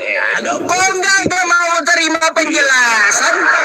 Pak Ustaz nggak mau mengaku, nggak ada. data Kenapa secara nggak mau eksplisit. terima penjelasan? Nggak ada data secara eksplisit kan? Kenapa nggak mau terima Apa susahnya Anda penjelasan? bilang memang nggak ada karena memang Ini nggak ada. eksplisit datanya tekstual. Di mana? Apa? Mana di? Ya udah, makanya saya jelaskan ya secara tekstual penghuni jahanam adalah orang-orang kafir. Quran surah Al-Bayyinah ayat 6. Nggak mau mengaku Oke. dia teman-temannya Pak Ustadz ini, aduh. Lah kok takut dijelaskan? Nggak ada data secara eksplisit bahwa kaki Allah di neraka menginjak orang-orang kafir, kan tidak ada. Ini data eksplisit yang saya jelaskan kepada Anda. Pertama, ya, secara tekstual Allah mengatakan penghuni jahanam adalah orang kafir. Satu, ya. Yang kedua, ini bukan tafsir. Paham? Eksplisit tahu nggak? Makanya Anda dari tadi secara eksplisit, Anda paham nggak eksplisit? Eksplisit itu artinya apa? Karena Anda nggak mampu menjelaskan. Nih ya, makanya secara tekstual kita jelaskan ya teman-teman secara eksplisit. Itu bukan tekstual tertulis. Aduh Pak Ustadz ini Ya. bagaimana? Eksplisit sama Tekstual, yang namanya tekstual itu apa? Eksplisit itu. Tekstual itu tertulis. apa? Tekstual itu apa? Mau saya tanya dulu kan? Makanya saya tanya dulu tekstual itu apa? Yang saya mau Pak Ustadz. Bentar, kau ngomong sendiri tapi kau kagak paham dengan omonganmu gitu. ngomong tapi kau nggak paham dengan omonganmu itu. Kamu nggak paham. Tunjukkan Pak Ustadz, dengarkan dulu Pak Ustadz. Bentar dulu, anda dari tadi bicara melulu nggak mau terima gitu jawaban saya yang eksplisit. Kan gitu. Apa itu eksplisit? Yang tertulis kata Anda. Iya. Makanya kata saya yang eksplisit itu tekstual. Iya, yang tertulis kan itu tidak ada tekstual. tertulis. Paham? Kan tidak ada tertulis. Baik. Nah, maka dari itu di manakah ya secara tekstual Quran surah Al-Bayyinah ya ayat 6. Ada kaki Allah ya. Tekstualnya Kaki ya. Allah ya. Kaki Makanya Allah. dengarkan sampai selesai tekstualnya. eksplisit itu kaki Di dalam Allah. neraka jahanam penghuninya orang kafir ya. Aduh, Pak Ustadz. Lalu Ya. secara eksplisit ya Allah menginjakkan kakinya ya kepada orang-orang kafir penghuni jahanam. Gimana kakinya diinjakan kepada orang kafir mana? Jadi ya Mana, teman-teman mana? semuanya dapat kita lihat di Mana, sini mana ya kaki Allah Allah diinjak? menginjakkan kakinya ya kepada penghuni neraka tersebut. Mana Paham? kaki Allah di ya? situ Pak? Mana? Kaki Allah di situ mana? Oke. Kaki Mana? Allah kan memenuhi jahanam. Enggak, Paham? kaki Allah di mana di situ? Kaki Allah enggak ada. Ini kaki Allah memenuhi apa? Kaki Allah menginjak orang kafir di situ enggak ada, betul? Allah menginjak jahanam, paham? Oh, katanya orang kafir bukan jahanam. Kok lari-lari? Ya Pak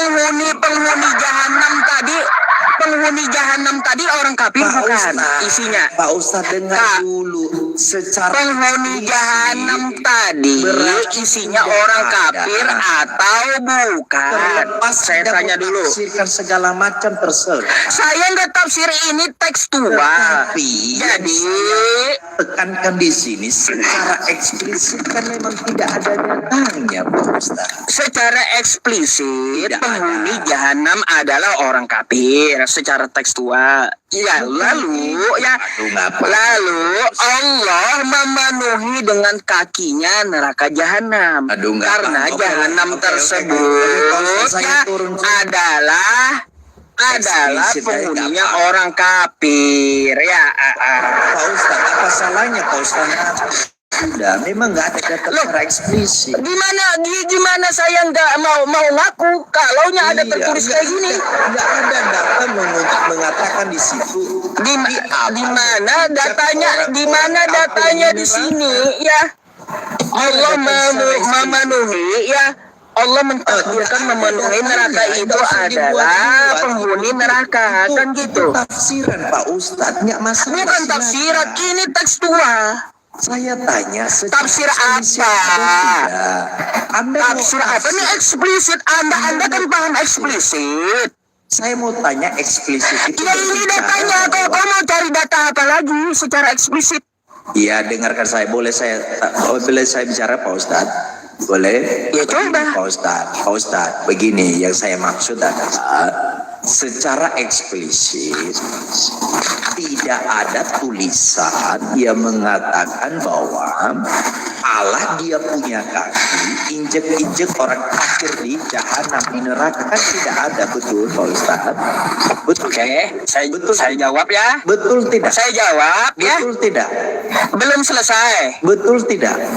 Belum selesai Anda ngomong. Tidak. Betul tidak? Saya nanya Anda belum Saya selesai jawab ngomong. ya kali saja. Betul tidak? Saya akan jawab ketika Anda sudah selesai ngomong.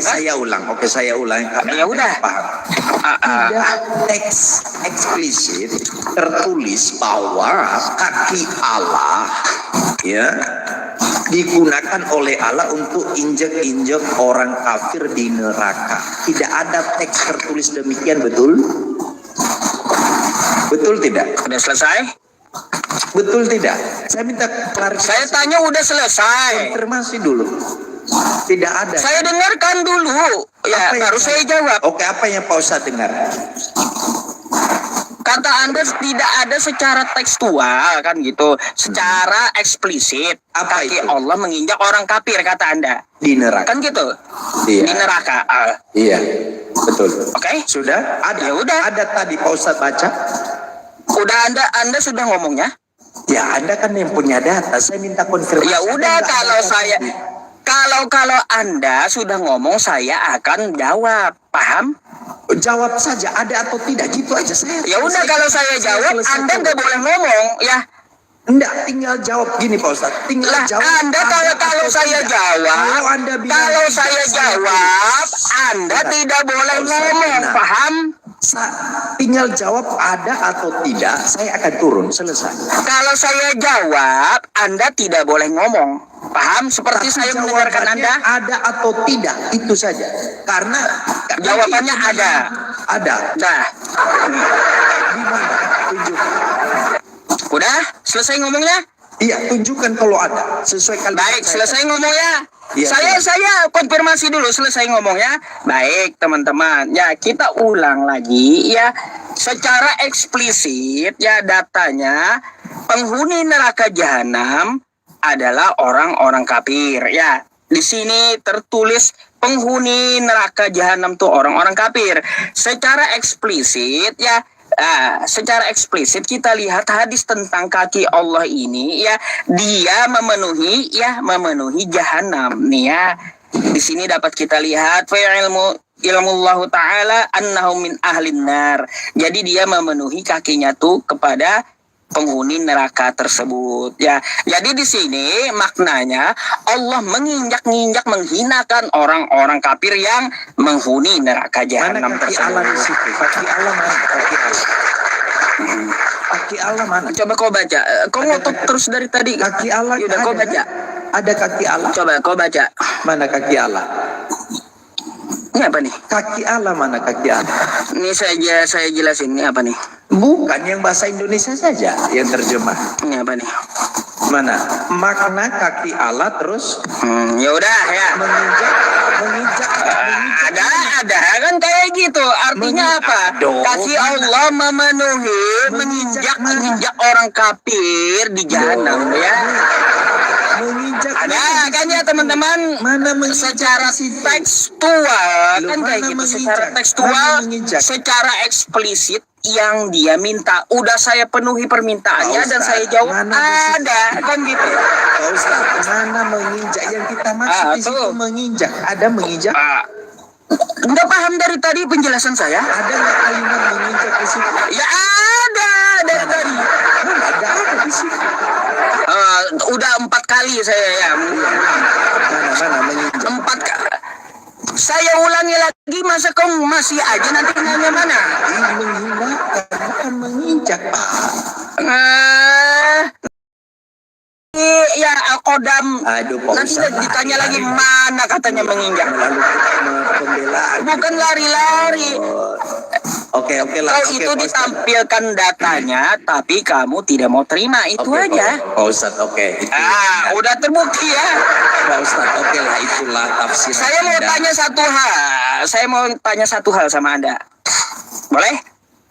Boleh, apa boleh. Sekarang saya mau tanya, Pak Allah Ustadz, dengan Pak Ustadz minum belum? Bapak, Sudah minum belum? Bapak dengan surga duluan mana?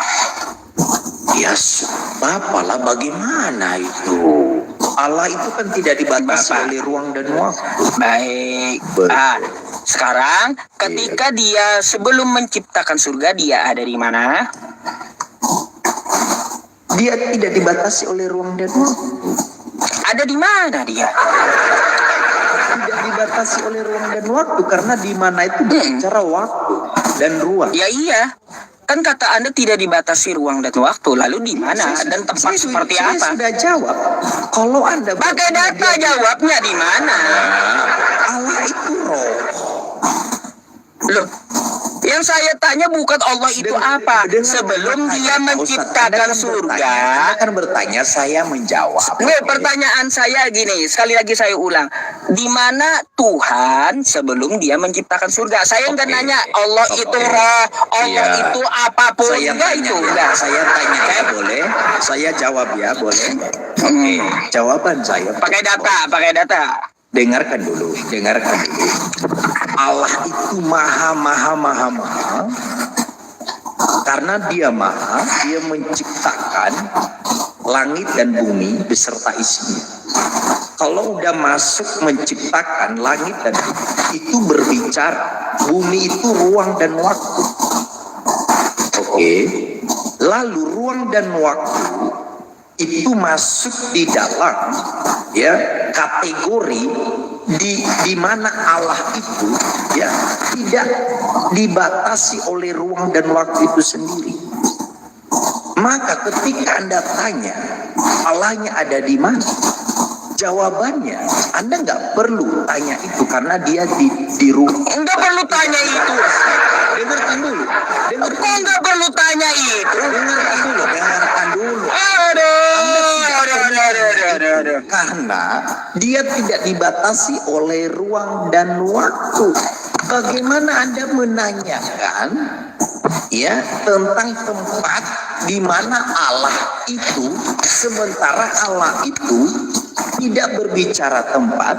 Oke, pelan-pelan rekam baik-baik ya Pak Ustadz ya. Sementara Allah itu, tempat itu berbicara ruang dan waktu. Maka Dari tadi ngulang-ngulang itu terus. makanya karena Anda nggak pahami, karena Anda nggak paham, makanya dengar. Karena Allah tidak dibatasi oleh ruang dan waktu, saya minta ke Pak Ustadz, maka jangan tanya di mana dia. Kok jangan tanya di mana dia? Karena dia tidak ada di ruang dan waktu. Paham? Baik, kalau paham. Dengarkan dulu. Kalau dia tidak di Ustaz, ruang dan Pak Ustaz, waktu. belum selesai. Bentar, Belum bentar. selesai. Saya Belum sampai situ selesai udah itu. paham. Bateraiku sudah mau Saya habis. mau tahu ya, Ustaz. kalau dia bukan di ruang, tempat dan waktu, Iya. dia seperti apa sebelum menciptakan surga? Mulai pinter Pak Ustadz ini ya. Oke. Jadi Pak Bukan, karena Anda nggak paham gitu pertanyaan saya. Anda harus pahami, rekam baik-baik Pak Ustadz ya. Jadi karena Allah tidak dibatasi oleh ruang dan waktu, tidak perlu Anda tanyakan dia ada di mana. Karena pertanyaan ada di mana itu berbicara ya ruang dan waktu. Oke, paham di situ ya. Terus? Maka nggak perlu lagi Anda tanyakan dia ada di mana. Loh, kok nggak perlu?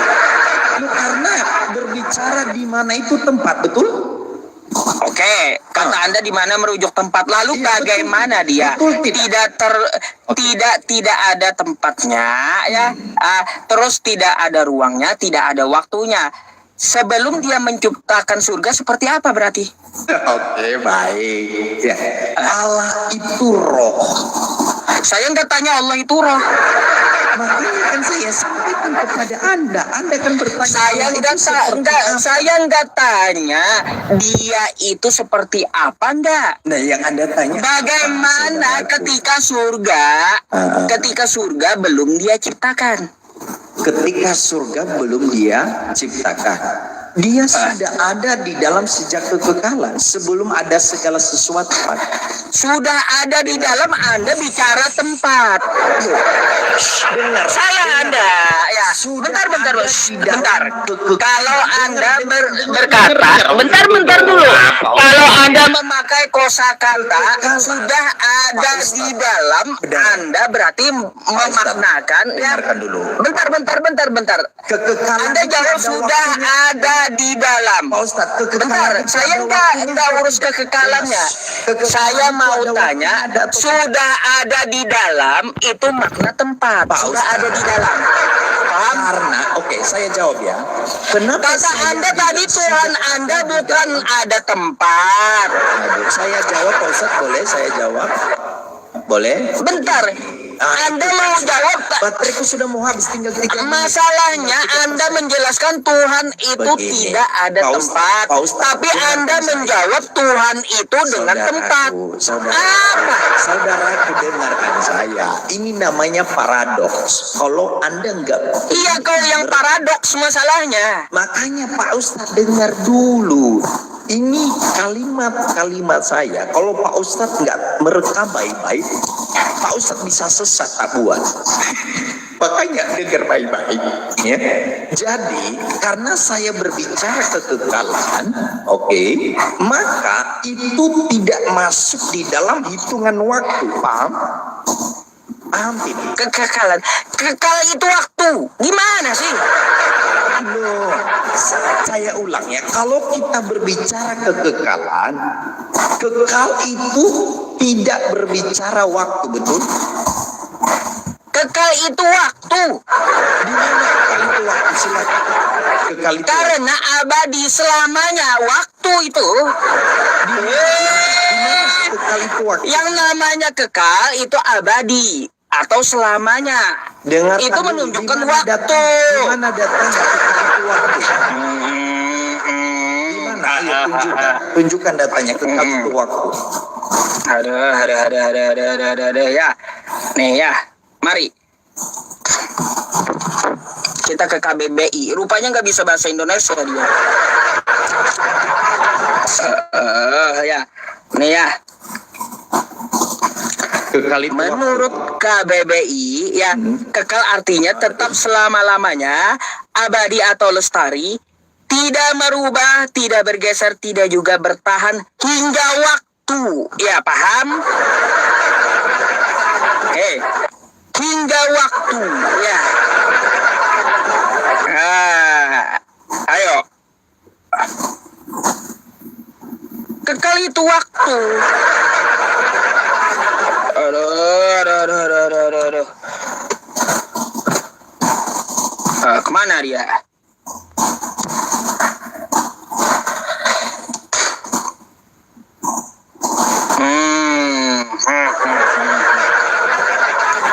Ada.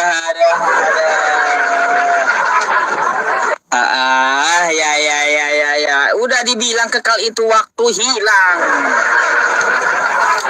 Nggak bisa bahasa Indonesia rupanya. Nggak bisa bahasa Indonesia. Ada hilang ditanya kekal itu waktu menurut KBBI. Iya, dia menjelaskan ya Tuhan tidak terikat ruang dan waktu serta tempat.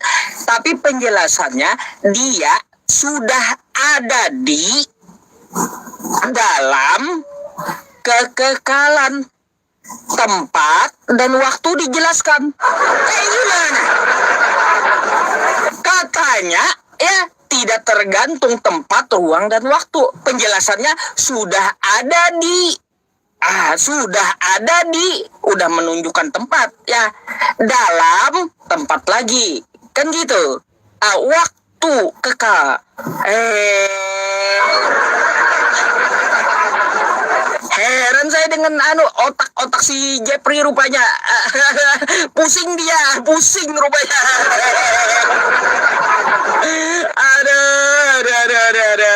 Aduh. Iya, kabur juga kan gitu. Teman-teman semuanya, saya nih cara saya, nih Anda biar tahu. Kalau orang nanya Islam, saya nggak akan tanya balik dan nggak akan saya turunkan. Ya, ingat tuh. Jangan teman-teman tulisnya turun. Nggak bakalan saya turunkan. Awet saya kalau bahas Islam. Perlu kita jelaskan Islam itu seperti apa. Dari framingan mereka harus dijawab tuntas. Kalau nggak tuntas, saya nggak akan tanya balik. Dan kalau yang nggak tuntas, saya nggak akan turunkan. Harus tuntas dulu dia tentang Islamnya. Gitu tuh ya. Jadi lebih baik kita menjelaskan Islamnya biar mereka mengerti dan tidak menuduh Islam lagi. Daripada nanti kalau saya tanya, dia tanya Islam, saya tanya Kristen, apa ya? Terus kalau dia tanya Islam diturunkan, mana penjelasannya? Bukan tipikal salah teman-temannya kalau Anda mencari tipikal yang kayak gitu, bukan di saya. Saya tipikalnya menjelaskan Islam totalitas habis gitu. Biar dianggap muter-muter tapi totalitas habis. Baru saya akan Saya akan ganti gitu. Ngomong menanyakan tentang agama mereka. Gitu. Assalamualaikum warahmatullahi wabarakatuh. Waalaikumsalam. Warahmatullahi wabarakatuh. Berat hari ini Bang Kaisar. Kasih buat tendang. Mumpung penontonnya 14.000 ya, follow. Berat paman, guys, follow dulu guys. Jangan lupa berat paman. Berat paman. Ada Sisir dulu ya. Iya. Allahu Akbar. Banyak ini sepertinya nih, banyak sekali nih buatan malam ini. Mau saya Sampai jam 20. silakan. Sampai jam 23 loh, lupa waktu. Abang gue Ini masalahnya saya tadi Bang Kaisar live-nya itu dari jam 9 sampai jam 12, 3 jam aja. Masya Allah. Gitu. Lanjut, Baik, Bang sahabat Kaisar. semua ya. Guys, tolong di follow ya. Di follow. Juga ini channel YouTube saya tuh, biar naik. Udah lama nggak pernah aktif sih, udah hampir setahun. Paman Pewarta itu, Paman Pewarta. Channel YouTube-nya. Emangnya kata Oten YouTube-mu punya tangga, Bang? Nggak ada. Cuman merame-ramekan aja. Terus apa? Tadi kata naik itu kayak gimana? Saya jadi Oten nih, katanya YouTube-nya susah naik. Emangnya YouTube-mu punya tangga? Eh?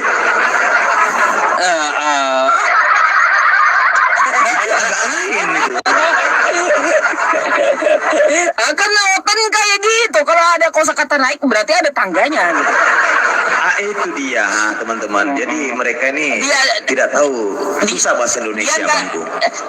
Dia nggak tahu naik itu bisa juga pakai lip kan gitu, bisa juga diangkat pakai yang lain ya kan, Bisa pakai tali, bisa pakai lift, iya ekskalator yang, bisa. yang mereka tahu tangga doang gitu. Memang Berat itu kau memang. punya tangga. Berat paman, berat. Itu dia, masya Allah. Sudah di follow teman-teman. Lanjut, Bang. Sudah di follow juga di subscribe belum itu? Di subscribe channel YouTube.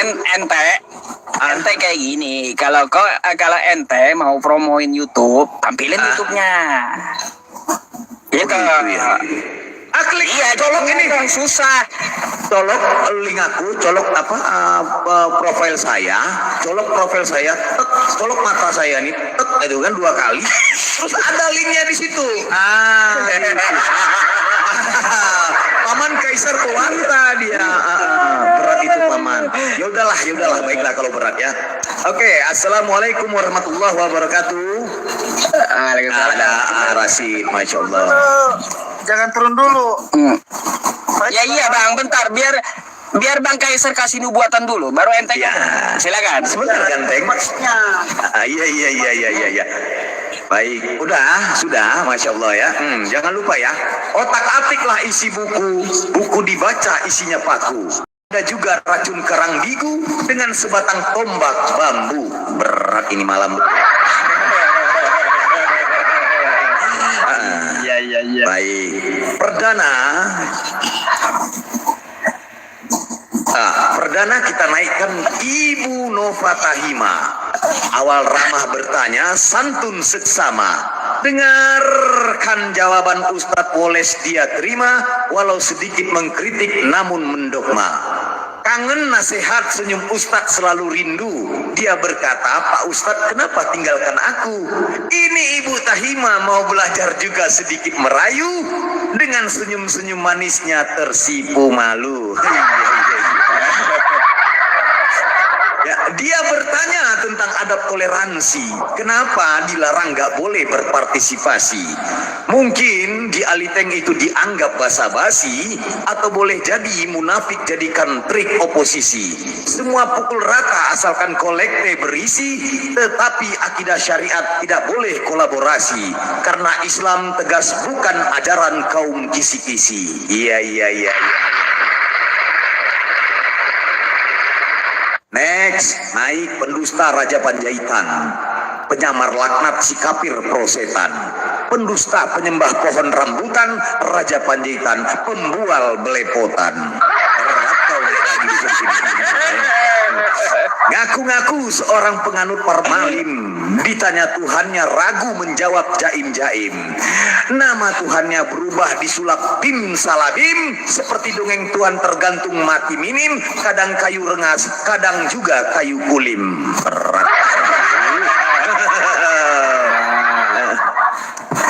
Raja Panjaitan malu ngaku seorang kafir. Takut dibubukin, takut malu dan jiper. Nyamar seperti ulus si tukang pelinter, kadang Roma, kadang Parisi, kadang babi dan taper. Berat tau. Berat. Next, naik bocil yang meresahkan, jadikan badut mainan kartun animal. Lumayanlah buat hiburan Komal. Ini bocil pasti hobinya curi kotak amal, yang dibahas perpuluhan sang peramal. Bocil ini bocil yang meresahkan, naik Komal dengan wajah menyeramkan.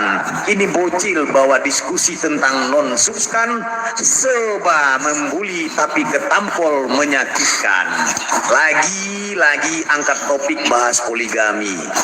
Next, naik si penghujat Meksi Barca. Meksi Barca ya? Meksi Barca tadi ya? Next, naik penghujat Meksi Barca. Dia punya Bibel tapi tak pernah dibaca. Lagi kaper ini hobinya mencerca. Tiada hari tanpa bawa paradok ruca. Mungkin dia hidup di 15 masa cuaca.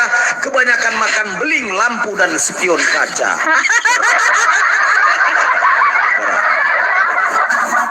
Iya. Lagi-lagi dia membahas yang sangat viral, topik bahas poligami. Kafir mulai framing cuap cumi-cumi. Kini kafir fix akut bacot cacing kremi akibat banyak konsumsi bungkus supermi. Ustadz Yusuf mirroring tema pembahasan. Sederhana namun sakit tak terbantahkan. Tarik lurus garis lurus, leluhur dan keturunan ditampol dengan dalil silsilah Tuhan. Setelah diterangkan sampai pori-pori, Mercy Barca Bauto terdiam mati berdiri. Rasanya sakit seperti tertelan duri. Nah kan Meksi langsung kabur malu sendiri. Meksi, masih mau kau datang besok? Aduh, berat paman. Marbun lagi dong, lagi si Marbun. Seperti biasanya coba serang dan dengan Asbun. Dia cocok jadi berita utama kafir di tribun karena si Marbun mulut Asbun dan mata rabun. Kebiasaan kafir si paling gugel, otak Marbun cetek dan bogel. Kebiasaan tabiat ajaran penikmat togel, kedunguan dipamer, kecerdasan disegel.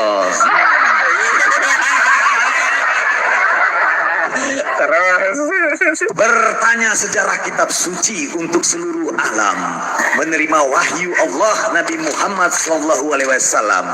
Beliau mengajarkan dan membawa risalah Islam bagi umat manusia yang berakal dan ingin paham. Ditanya balik tentang buku karangan si Ulus dengan catatan wartawan Anchor News, dari murid tak terpelajar sampai otak minus. Jadilah buku-buku tutorial 18 tahun plus. Konon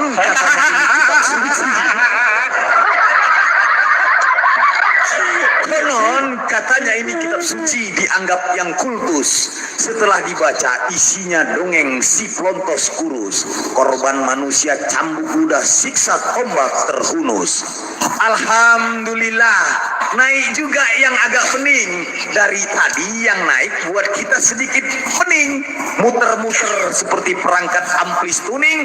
Akhirnya naik si Cici, penyembah Tuhan cloning. Ya. Bolehlah buat cuci mata Cici 29. Mayan manis seperti supporter AC Milan. Sudah mulai ya yang bening-bening naik bermunculan. Daripada Bu Karyana bocor penuh dengan tambalan.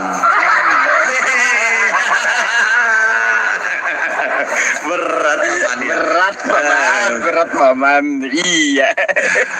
Tiba-tiba paman Kaisar Nero jadi pelupa. Fokus baca typing, viewers yang menggila. Sepertinya semua mata mulai terpana gara-gara Cici senyum-senyum mempesona. Tapi ternyata si Cici herdernya si Kudis. Paman gak jadi respect dan ucapkan najis. Karena Cici sudah tersesat dan mulai kritis, kuharapkan Cici terus sembah sang iblis. Terakhir, penutup naik gembala Jerry Bulolo, setengah manusia reinkarnasi Raja Iblis Piccolo. Pendusta dungu dan tololnya berat berkilo-kilo, tipak-tipung seperti gendang dangdut koplo. Jerry Bulolo. Ini pendeta coba bermain analogi, tapi sayang dangkal dia punya teologi. Kosong tak berisi gonggong seperti dogi. Mending kau mati Jerry, lalu kau hidup lagi, biar nanti kau jadi bahan arkeologi. Jadi penelitian kapir-kapir cocokologi. Ada gembala tolol, ilmunya geoblokologi.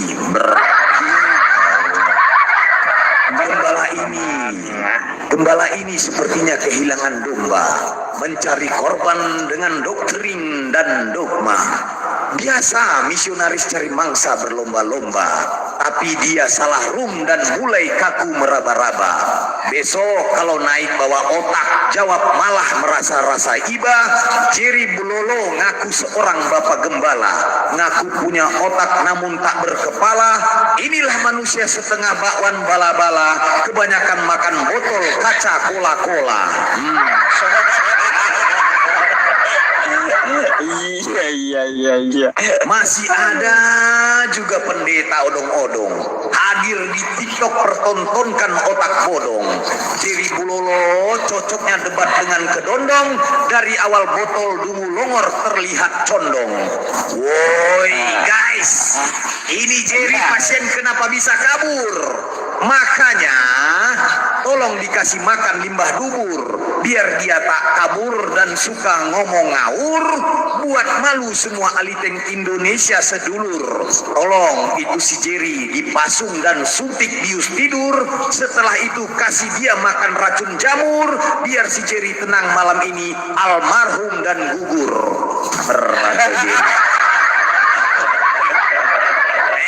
Terakhir buat Jerry ya dan teman-teman ahli tank. Ini untuk Jerry ini, kalian rasakan ini. Waktu kecil Jerry diracun ibunya nggak mati. Sudah gede Jerry idiotnya kekal terpatri. Jerry ini anak bocoran kondom yang terkuliti, yang terpaksa dia pun lahiri, namun emaknya sampai sekarang menyesali. Sekian dan terima gaji.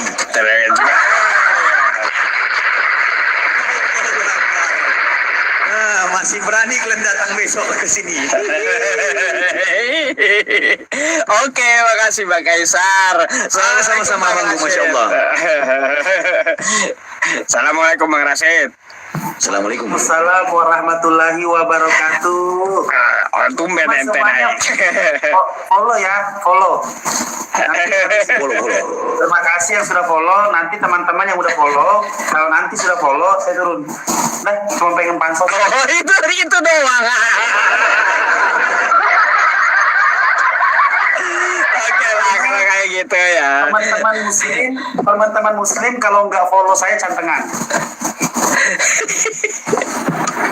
Follow guys. Follow. Teman-teman semuanya, sembari teman-teman juga follow Bang Rashid gitu ya. Saya umumkan di sini. Saya mau cetak dulu ya. Nah ya teman-teman semuanya, dari yayasan yang hari ini masuk ya. Nah ini Masya saya Allah.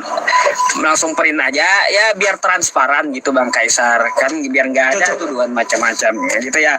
Nah, ini ya teman-teman semuanya, bagi teman-teman yang ingin juga ikut berwakaf gitu ya, boleh ya ke nomor rekening yang saya sematkan ini. Ini ada dari beberapa ya. Terus ini nominal beliau ya, dan Alhamdulillah. nama-namanya ya, nama-namanya dan Dan ada jadi ya. itu betul-betul dari ini, apa maksudnya kayak dari bank langsung gitu ya? Iya dari bank langsung. Iya, karena ini yayasan Bang.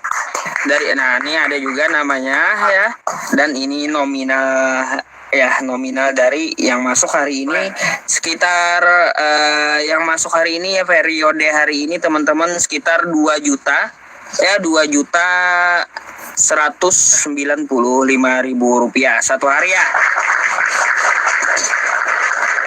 Oke, bagi teman-teman Bapak Ibu semuanya yang mau ingin ikut juga berwakaf gitu ya, ini akan kita simpan sebagai data dan insya Allah akan kita salurkan kepada yang mustahak gitu ya, yang memang benar-benar berhak menerima mushaf Al-Quran tersebut. Jika ada bencana alam baru kita akan buka untuk bencana alam. Tapi kalau nggak ada, mari kita awali ya, kita menyambut buka bulan gitu ya dengan bersodakoh. Kan seperti itu teman-teman. Dan silakan ini ke nomor bank BSI-nya yang ini ya, yang saya print tadi semuanya printernya, dan bisa Anda langsung ke ini nomor WhatsApp yayasannya ya teman-teman untuk konfirmasinya. Terima kasih. Oke, boleh nggak saya promosi juga? Nah, silakan Teman-teman, Sila. saya punya YouTube.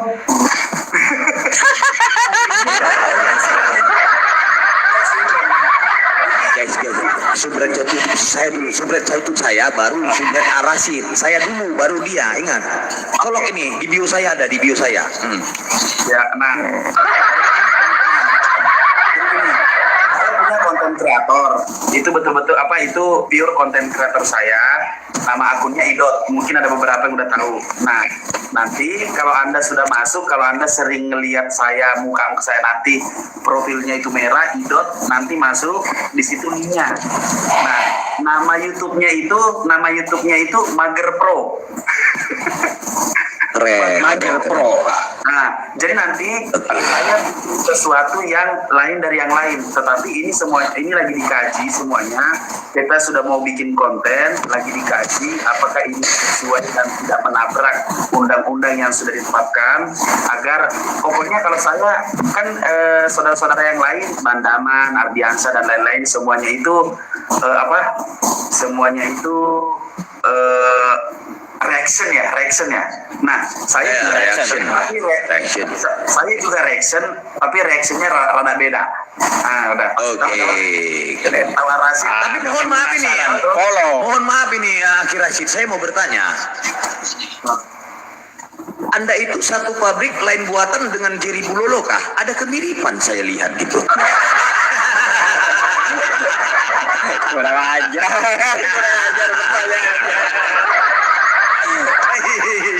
Yang lain pasti sepemikiran tuh. Yang diam. Kalian diam. Simple nama akun YouTube-nya Mager Pro. Nanti ada wajah beliau juga. Nanti juga dia memang rada-rada ya. Kalau saya libur dia juga libur. Saudara suka ini dia. Saudara suka kampret, suka ngambil. Katanya ini kan sekarang saya lagi di Malaysia teman-teman. Saya lagi di Malaysia sekarang. Nah, saya banyak aktivitas di sini. Nah tuh libur tuh dia tuh. Senin tuh dia libur. Ngapain kau sampai ke situ?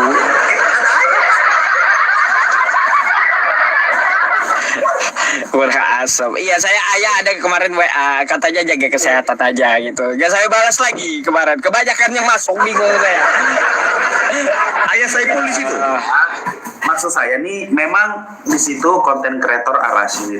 Tapi maksud saya daripada lu nganggur-nganggur amat, ya kayak Ustadz Yusuf atau Bang Zuma atau Syah Ardiansyah atau Dirifa atau siapapun, udah nggak masalah. Aku bilang diikutin aja, dipotong-potong atau apa segala macem gitu. Nanti kayak lu DM, lu ngomong saya konten kreatornya Arasin, boleh nggak ini narasinya untuk jadikan ini, udah itu. Keren. Gua lagi di ini malah libur. Agak lah kenapa seneng libur dia. Aki di situ ada ayah Ipul. Ada Ipul di situ juga ikut. Ada, tapi lagi di kamar beliau lagi di kamar. Masya Allah. Titip salam sama ayah Ipul. Ustadz Yusuf.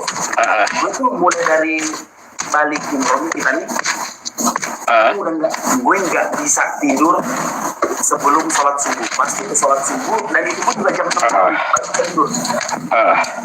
Nah, kacaunya sekarang saya udah 2 malam di KL, gue belum ada tidur sampai detik ini. Kenapa? Gak tahu. Waduh, perlu banyak-banyak tobat itu. Ciri-ciri malaikat maut mau datang itu.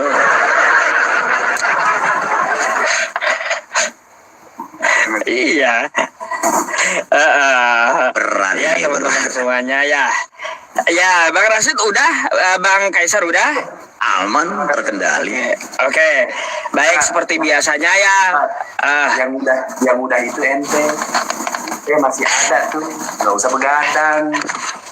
Iya. Makanya nih mau ditutup dengan doa bersama, Bang. Oke, salam buat Ayah Saiful. Semoga beliau sehat selalu sekeluarga ya. Amin ya rabbal Oke alamin. teman-teman semuanya, follow Bang Kaisar dan Bang Rashid ya teman-teman. Bang Rashid adalah apologet Islam yang juga nekat-nekat lucu gitu ya. Kurang lebih juga kayak saya, nekat-nekat lucu dia. Terus Bang Kaisar juga ya. Mari kita dukung semua apologet dari Islam, apalagi yang dukung saya ya Bapak Ibu semuanya. Syukron jazakumullah khair. Ada YouTube-nya mereka juga, atau Anda bisa DM tanya YouTube-nya langsung gitu ya. Dan Bang Kaisar ente kena pelanggaran Bang. Lanjut. Saya live, saya turun, saya mau live dulu. Lanjut. Gak apa-apa, lanjut. Iya.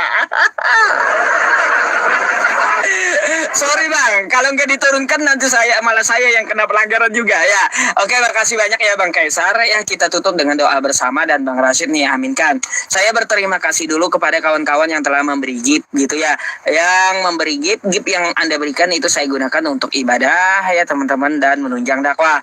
Saya berterima kasih sekali lagi, syukron jazakumullah. Semoga para pemberi gift itu digantikan rezekinya oleh Allah Subhanahu wa taala dengan rezeki yang berlipat ganda dan berkah serta halal. Amin ya rabbal alamin.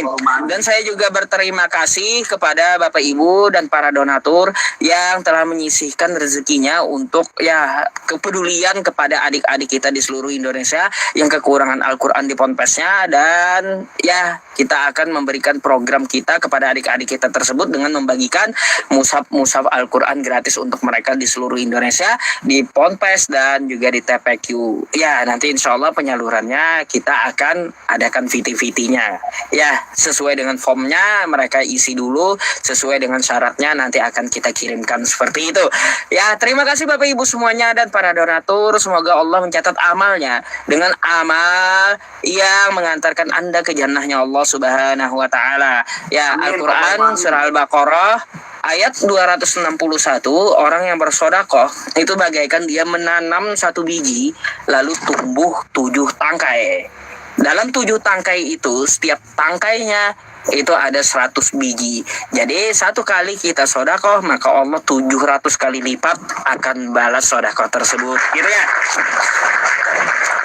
Itu ada ayatnya, bukan asumsi teman-teman. Itu silakan Anda buka di dalam Quran surah Al-Baqarah ayat 261.